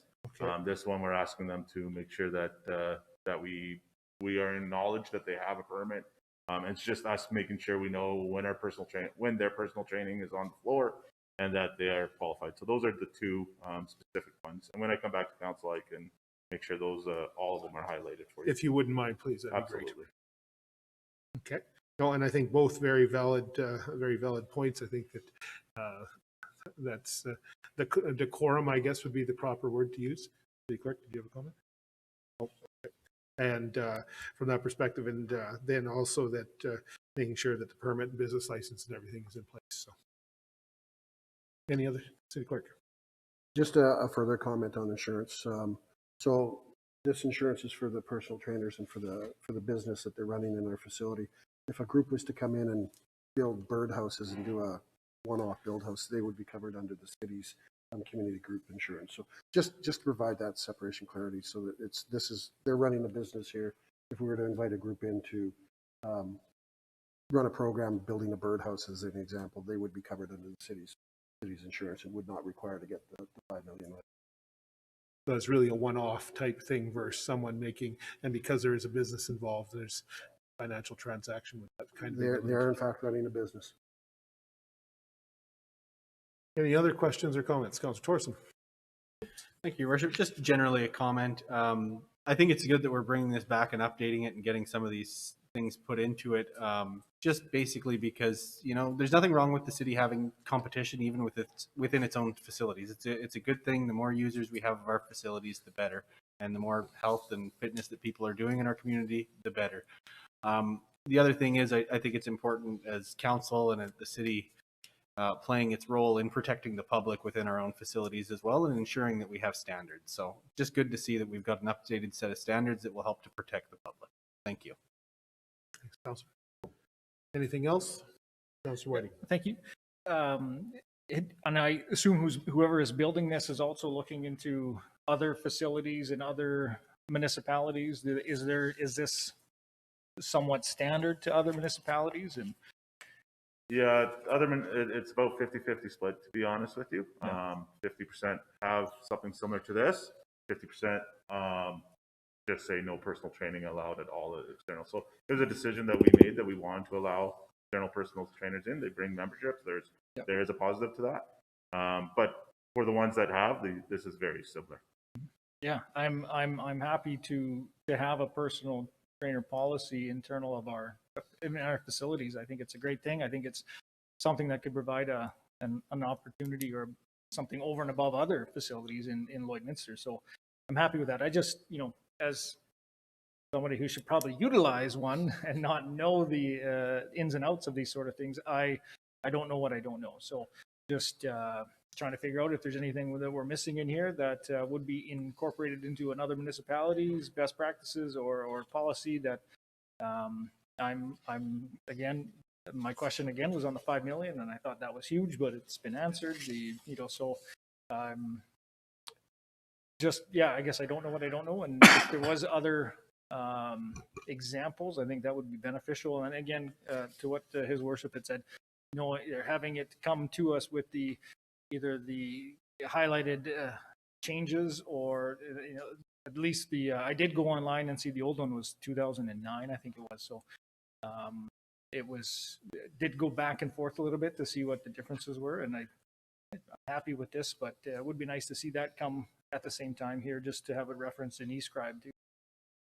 Thanks. Absolutely. Any further questions? I'll say thank you for that, Joel, but I believe as I look at the agenda, 6.3 or 6.2, you're back up again. So to the city manager, back to you, Joel, into 6.2. Perfect. Last up here, I'll talk about our sponsorship and advertising policy that requires amendments. Some background. Sponsorship and advertising policy was approved at the December 17th, 2018 regular council meeting. Policy provides guidelines for managing relationship between the city and external agencies. The update policy allows sponsorship and advertising revenues to be put into a reserve for future enhancements, recreation and culture facilities, or may be utilized for capital expense projects. Other minor changes include an update on specific rules to advertising, as well as gift in kind sponsorship. Options that committee recommend the sponsorship and advertising policy go towards a future regular council meeting for decision. That committee recommends changes to the sponsorship and advertising policy, and that item be brought forward to a future regular council meeting for decision. Or 3, the committee recommends changes to the sponsorship and advertising policy, and they'll be brought forward to future governance and priority committee meetings for further review. Again, I apologize, I did not do the highlighting, but I can go really quickly if you would like me to do some of the major changes. If you would be so kind, Joel.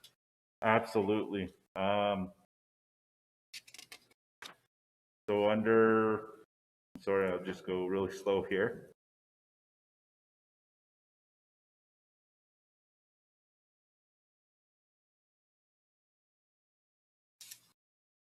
Under 4.5, 4.5.4 was added that adult entertainment advertising sponsorship would not be allowed. The pricing stayed the same. Gift in kind, there was a small change. In the past, gift in kind was only allowed for advertising and, gift in kind was only used for programs and events. So Canada Day, or small programs. This is now saying we're going to open the door a little bit more. We've had individuals or businesses coming forward asking if instead of invoicing us, if they could have a sign to recognize. So covers that. Good. Can I ask a question? Because it's kind of pertinent to this particular change. Well, instead of jumping back to it after, can you kind of explain the difference for people? Because there's gift in kind and there's contra, and we've been approached about that kind of stuff too. And there are some legalities around contra and a municipality versus gift in kind. They're two different things, and so we still are not allowed to do contra advertising as a city, if I remember correctly. Yeah, so gift in kind, the definition there is contribution other than cash, including corporate products, services, and other assets without charge or purchase, usually in return for published acknowledgement. I don't have a definition of contra. I apologize, and I could probably find one for you. But here the difference would be that we're acknowledging that someone did something for us without cash. Or contra,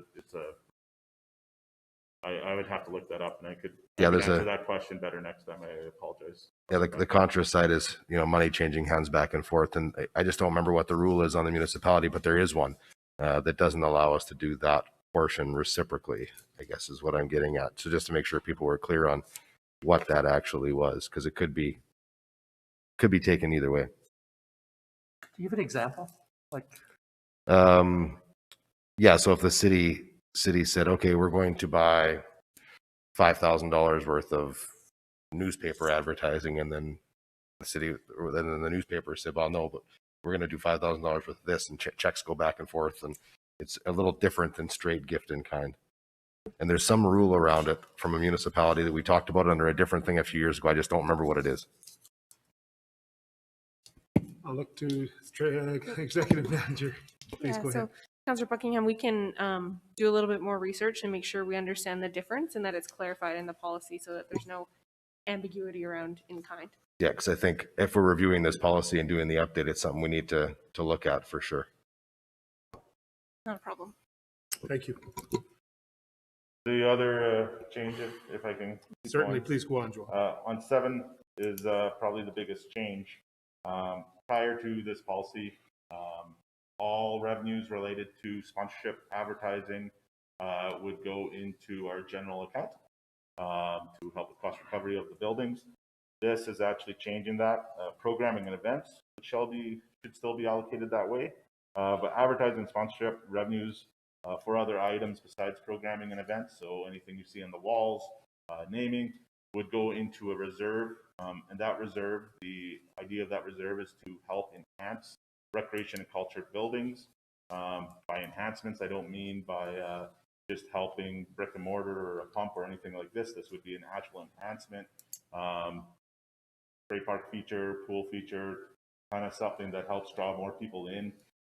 So that's probably the biggest change on this sponsorship policy, is that it's changing where the revenue goes to and how it's used. 7.3 also says that advertising sponsorship revenues relating to large capital expenses may be allocated to that specific project. So when we go to build a large capital project, we could attain sponsorship to help build those. I believe I hit most of the major ones, and again, when I come back, I will have that highlighted. Great. Thank you very much, Joel. Councillor Dodge. Yeah, thanks, Your Worship. I guess I was trying to think about advertising we might have in skating rinks or other parts of our buildings. Would they fall still under this policy? They do, yes. Okay. I was trying to imagine them going in here, and I was struggle with it. So, and I read through it 2 or 3 times, but yeah, any kind of sponsorship or advertising is through this. Okay. I've got Councillor Marin and then Councillor. Thank you, Your Worship. So I just want to look at 4.4, and it's any sponsorship and advertising related to tobacco and/or cannabis advertising should fall under federal and provincial legislation, which of course it has to. I'm just wondering about some consideration to including alcohol in that. And my reason for that would be that youth and children are using the facilities that are under the age of 18, and that's an 18 and older product. So if we're doing tobacco and cannabis, which we have to do, that we also consider including alcohol in that we're not, having liquor stores or alcohol companies actually provide sponsorship in facilities. I think in the past we've talked about alcohol, Councillor. One of the determining factors for leaving it out at that time was because of the golf course sponsorship, and because of the tip of that was usually an older demographic. Of course, it's not older demographic, but just to give you some history of why it was left out in the past, but we could absolutely look at changing it. If I may, I'd like to add to that. Certainly. A couple of our facilities have liquor licenses, and we provide liquor sales through our partners. And so including it in here would limit them from advertising those products, which may impact their businesses. So it's something we would have to look into just a little bit more on how it would impact those partners who use that as part of their business plan. Yeah, I think that'd be a great discussion to have. I'd like to be, part of that, offer some input into that as well. Councillor Thorson. Yeah, thank you, Your Worship. Just before I ask my question, just to that, the only thing with not having alcohol and the first thing that jumped into my head is if you had an event and there was beer gardens or something like that, where, those are parts of the activities of a larger event. If there were something where there's beer gardens, city facilities, something like that, is the one that jumped into my head that could be a realistic possibility. And I don't know if that's happened in the past. I could just picture it. But carrying on, just generally, this is something that there's been kind of a push and pull, whether you have a price list ready to go for a lot of our advertising and things like that, or do you purely say that, everything has the possibility of being advertised on, and really it's a negotiation between whoever's willing to pay some dollar, and then there's just that negotiation that happens and you decide on the value of what is there. Has there been movement by the city on that as to whether or not there's a price list available, or every situation is kind of unique and then you negotiate from there? There was a price list made from a third-party audit quite a while ago now, and we use that price list as a benchmark. But there's still some negotiations that occur between the city and the vendor. So it does change, and sometimes it's meeting up with that potential sponsor and kind of learning about their business and what assets the city may hold that maybe fits well with that business. So we don't have a complete price list that this is this and this, but we do have a benchmark, and we do make sure that when something new comes up that we are looking at what our past sales were for something of similar things, so that it's not like one agency is getting a better deal than the other. Councillor Duchek. Yeah, thanks, Your Worship. The alcohol thing is still bouncing around in my head. But I guess if you are, let's say, at the golf pub upstairs, and the company that you buy your beverages from gives you a sign that you can put your prices on, does that constitute advertising? So it's just kind of trying to imagine in my head, because we talk about people paying to advertise and rent the space, and that would be different in my mind than if I have a sign up from pick whatever brewery you want, then it has the prices on it, but it still would have a presence in there. So I think it would be important to make sure we clear that line up as to what constitute advertising by this policy versus what you might otherwise get as a sign saying, hey, drink this or drink that, whatever it is, because those will have, if we're going to go down that pathway and say that we're not trying to promote something, that's different than advertising. Councillor So Councillor Torres and I were talking earlier today about interpretation of how something's worded, and so when I was reading this, I was thinking around sponsorship around rink boards and naming a building and those types of things of sponsorship, and so now I'm thinking, okay, so what would that policy look like if it's around? I think companies are very clever in branding something and giving it for free for you to put your prices on and those kinds of things. So I think that should be included. And then, I hadn't considered about the beer gardens, but I mean, I do have lots to say about that. I won't do it today, but I think that it would be just a really great conversation to have and to even see from our community and, what's their perspective on that as well. Any further discussion? Executive Manager Simpson. Yeah, thank you. I think it's definitely a conversation we're willing to have, and we'll put some stuff together and bring back the policy. The other area that we'd have to address is large scale events. For example, like the Pinties, the curling event that came to town, they use alcohol sales and alcohol advertising as part of their event. And so we would just need to make sure that those large events aren't limited if they come into our community. It's not insurmountable, it's just something we would want to clarify in the policy. Well, I think it's just great that you're willing to have the conversation about it. So we have the Alberta Alcohol Municipal Policy book, and we'll get a copy of that to you. Any other questions or comments? Yeah, since some of the facilities, or a good number of the facilities, are licensed in Saskatchewan, so certainly. And again, what provincial regulations versus municipal regulations? Certainly, maybe some provincial laws that play into some factors there as well. Councillor Buckingham. Thanks, Your Worship. Yeah, I'm very careful on this one. I don't want anything in there that's going to limit the ability for us to draw events. It's going to limit the ability for us to create advertising. You can consume alcohol in city facilities, but you can't smoke in them. There's a difference there. You know, I think that when we're talking about that, that's got to be considered for sure. I would hope, and I'm certain, that our advertising team, our management team, our city manager within this policy understands that what is acceptable and what's not. And so I don't need to have alcohol listed in this policy because I know that everybody will do the right thing. I think it's more limiting for potential events and special events and different things in the community to have that in the policy than it is just to deal with those on a case by case. But that's just me. We'll send it back to administration for a little further detail. Any other questions? Not seeing any. Thank you very much, Joelle. Thank you. And we'll look forward to bringing back. Thank you. Moving on to agenda item number 6.3. I'll look to the city manager.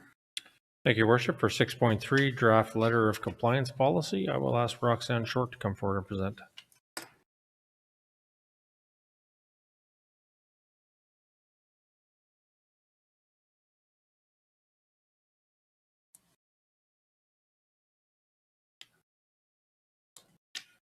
Your Worship, Council. Good afternoon, Roxanne. Hi. This is to provide the committee with an update for the letter of compliance policy. The compliance policy was originally adopted by Council in 2017 with a recommendation to review in 2019, of which this draft is a direct result of that recommendation. A letter of compliance is requested by a property owner for the sale or the refinancing of their home or their property. Letter of compliance is not mandatory in the City of Lloydminster, but is drafted as a service at the request of the applicant. Under the city's current policy, the property owner is required to provide a real property report or an RPR, complete the compliance request form, a copy of current title dated within the last 30 days, and where the applicant is not the landowner, landowner approval and the processing fees are required as well. A real property report provides the city with specific details pertaining to the location of all the structures, buildings, and improvements on the land. This includes, but it may not be limited to, the height and dimensions of the structures, their setbacks to the property lines, any utility right-of-ways, any easements, encroachments, caveats that are registered against the land. The current policy requires the property owner or the applicant to submit all outstanding permits and an updated real property report prior to the issuance of any letter of compliance. Should the RPR identify development that is not permitted, the applicant will be notified accordingly. Should they wish to still obtain a letter of compliance, all non-permit development must be approved from the city. To help protect the future property owner, the new policy will allow for a letter of compliance or a letter of non-compliance to be issued that provides direction to the applicant on what is specifically required to bring the property into compliance with the current bylaw and any of its amendments. A little summary of the new policy versus the current policy. Changes, we updated some content, added a couple of new definitions to provide some clarity. Definitions being affidavit as one. The current policy requires the real property report 90 days or newer, may be subjected to a site visit, and RPRs 2 years or older are not accepted. Additionally, if the property is not accurately reflected on the real property report, a letter may not be complete until the new real property report is submitted and all the permits have been approved. The new policy will allow for the real property report to be submitted 20 years old with the completion of an affidavit confirming that there are no additional developments on the land and that the RPR is indeed accurate to what is existing. Real property reports dated within 30 days from the date of the application will not require the affidavit to be submitted.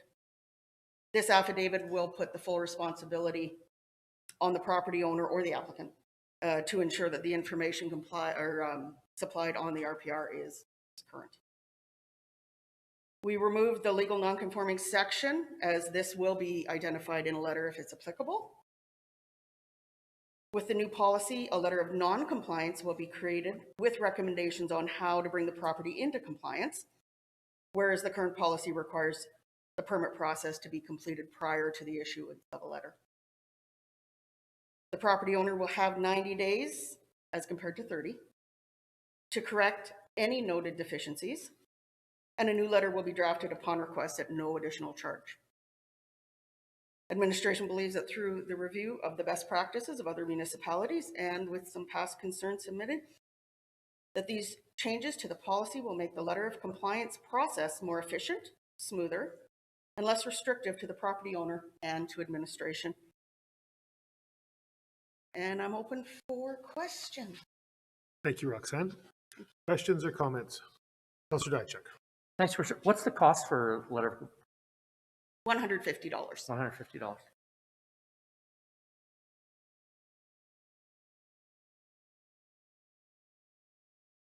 Additional questions? Councillor Thorson. Thank you, Your Worship. This one's going to be painful, so I apologize in advance. I find this entire thing, it's outside of my normal scope, and this particular resident who has been complaining about our RPR process for, I guess, 3.5 years. And what they're alleging is essentially that the way we do things, which is an anomaly and different than everywhere else, makes the value of the RPR not worth much because you have to jump through all these hoops afterwards, whereas in other communities, it would be accepted at that step. Now, when I just said that, keep in mind, I may have no idea what I'm talking about, and I'm repeating someone else's words who allegedly does. So I before this goes back for official decision, I want to have a full conversation and understand this both on our side and the individuals complaining about the process. But I do know there's some concerns with the way we do things here in Lloyd in regards to this, and I don't know if this is necessarily cleaning it up because there's still additional letters of compliance that go on top of what I'm told is normally the real property report is accepted at face value, has some value. Anyway, I could be wrong. Keep in mind, it's not my area of expertise, and you could say you were wrong about 6 times there. But before this goes for official decision, I'm going to have that information because I couldn't get a hold of the person today or yesterday. Thank you. Any comments from administration or? Yeah, absolutely. If there's any questions that we can answer to help better understand the process, we'd be more than happy to take those. You can pass those on to city manager or myself, and we can work through those responses fairly quickly. My understanding of this process is to streamline it, to make it a lot easier for applicants or people that are looking to get an RPR for selling their property, a much easier process. So I think there's been quite a bit of work done from Roxanne and the planning departments perspective to improve that process. Under the current, if you have to get an RPR, it is expensive to get a land surveyor to come out and do that survey. So part of this process is to try and alleviate those expenses as well, reduce the red tape and everything else that we're trying to accomplish with moving this process forward. Correct. Excellent. Councillor Buckingham. Thank you, Worship. Again, outside of my comfort zone slightly as well, so I don't claim to know everything about this. Is there good communication? Is there correlation? Is there ramifications between planning and, say, assessment?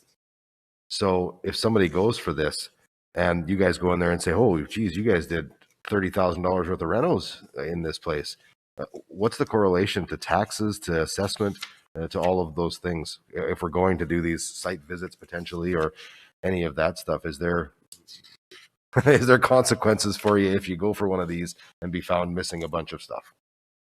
The proposed amendments to the policy will eliminate the site inspection requirement. It is simply on the submitted real property report, issued permits for those structures, and that they comply with the setbacks of the current land use bylaw or the approval at the time the permit was issued. There would be no interior review at all. Yeah, I just wondered if we're going through this stuff and we're finding things, if there's communication between our taxation and assessment department and planning for these things to make sure that we have accurate reporting for the assessment side. Yeah, all permits are submitted to taxation and assessment, as well as all like any building permits and demolition permits. So if a building permit would be required, they would be, but this is based on the real property report and development permits and the building permit. Yeah, and I'm just looking for efficiencies and communication back and forth, and creating or ending second steps where, hey, we just called for this RPR and they did a site visit, which I know is changing in the proposed one. But if there was the ability to save our assessors having to do the same thing, and just making sure we're not duplicating processes and procedures. Councillor Whiting. Yeah, thank you, Your Worship. How often is a land use compliance certificate requested? Generally, we can get 2 or 3 a week. Okay.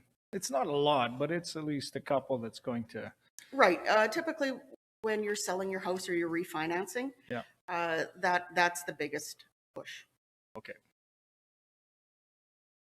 And that's, if I may ask Brooks, and that's to ensure that the lender is not going to get hooked potentially as for something that wasn't done properly. Correct. Right. Yeah. The lending institutions request a letter of compliance as part of their refinancing package.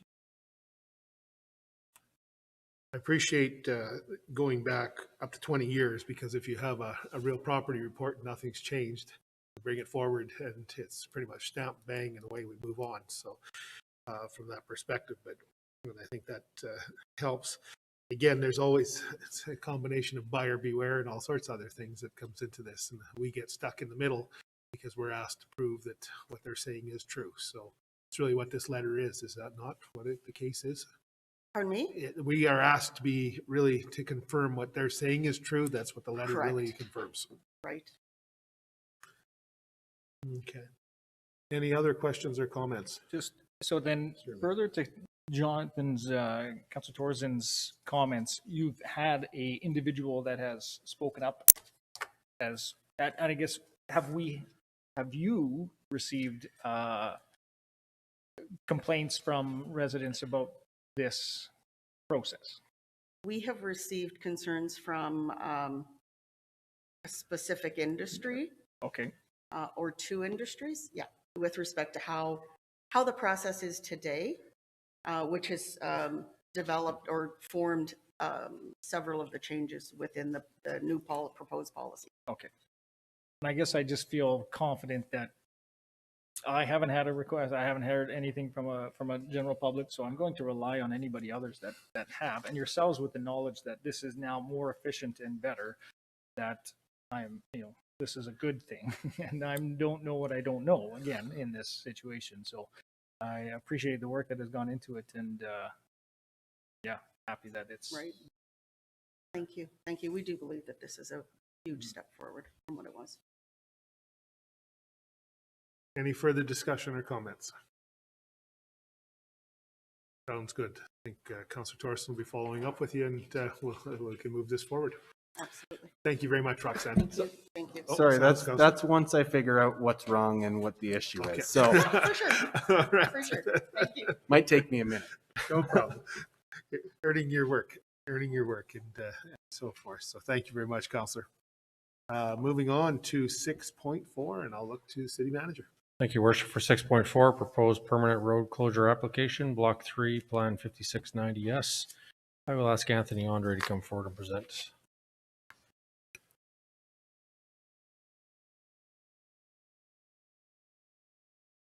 Good afternoon, Your Worship, members of the committee. Good afternoon, Anthony.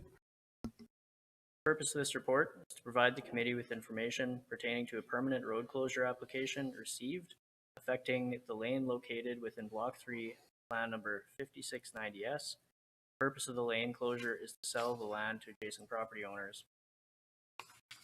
The closure application was submitted by Roswell Homes Limited, which owns property on both sides of the northern half of the lane.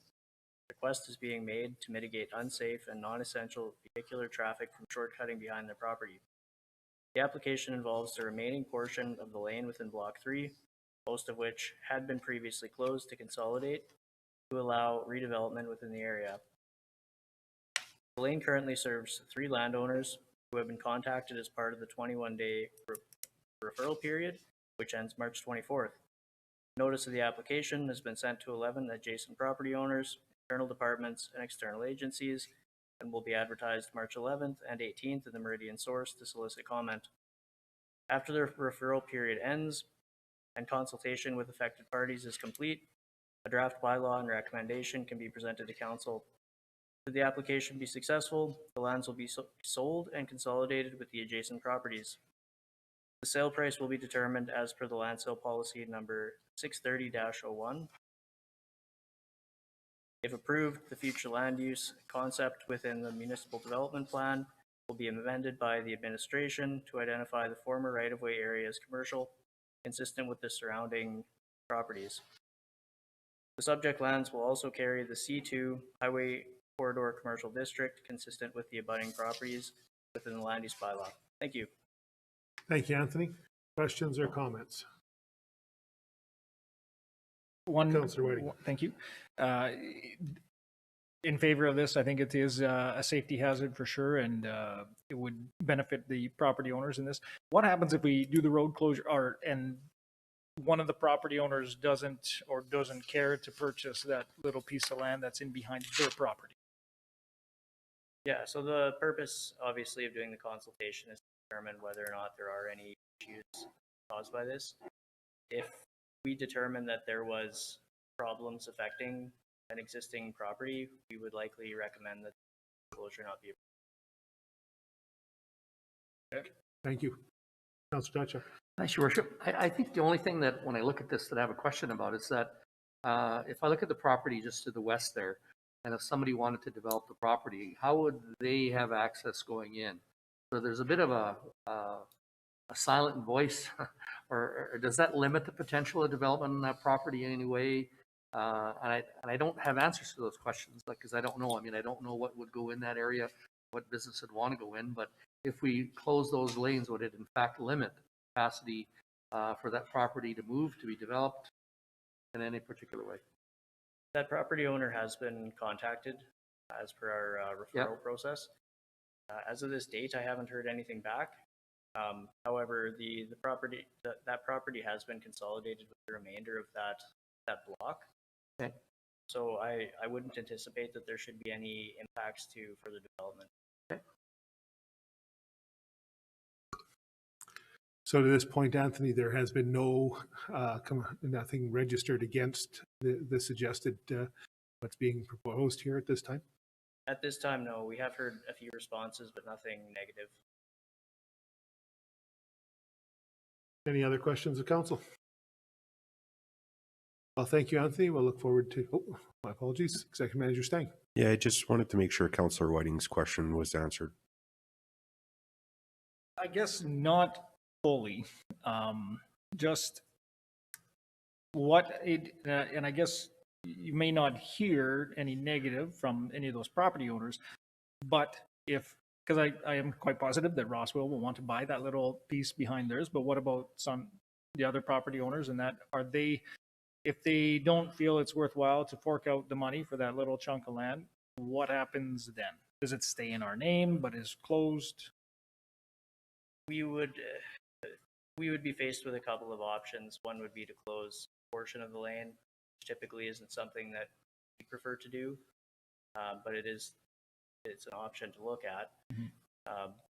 We have discussed that, and as I said earlier, it's most likely, if everybody isn't on board with it, we likely wouldn't recommend approval of it. Okay. And by on board, you mean not willing to purchase? Correct. Okay. Councillor Torson. Thank you, Your Worship. Sorry, I have some confusion now. So is the group that's looking to close the lane and purchase it, do they own all the buildings in that row or only one building on one end? They own the two properties to the north, so there's one building to the north. So there's two buildings in the entire plan area, one to the north and then one to the south. However, the property owner that owns the building to the north also owns the parcel to the west. Okay, and I understand a little bit better the picture now.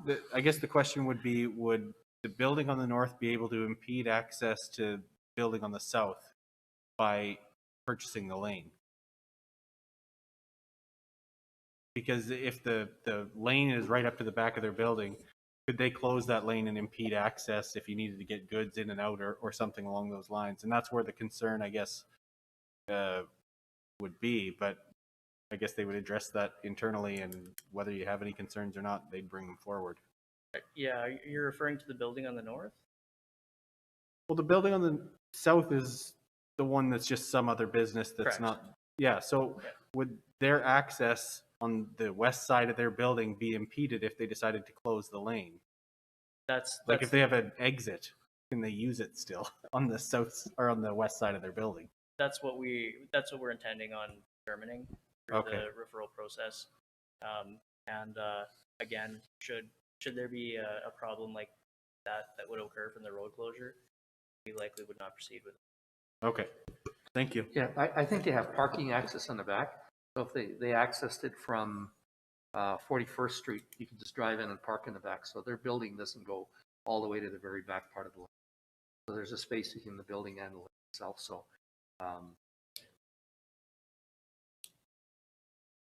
Executive Manager Stang. Yeah, Your Worship, thank you. Just had a quick chat with Terry. So administration has reached out to the three properties, and although there isn't a sales agreement in place just yet, as we need to go through this process, it sounds like all three property owners were in favor of moving forward with the lane closure and a potential sale of those lands. If for whatever reason one of those does not follow through, then we'll take that assessment and review it as administration and bring forward a recommendation to council based on that. Okay, thank you very much. Any other questions? Not seeing any. Thank you very much, Anthony. And we'll look forward to hearing back from you. Thank you. That brings us to the end of the agenda. I'll look to inquiries from the media.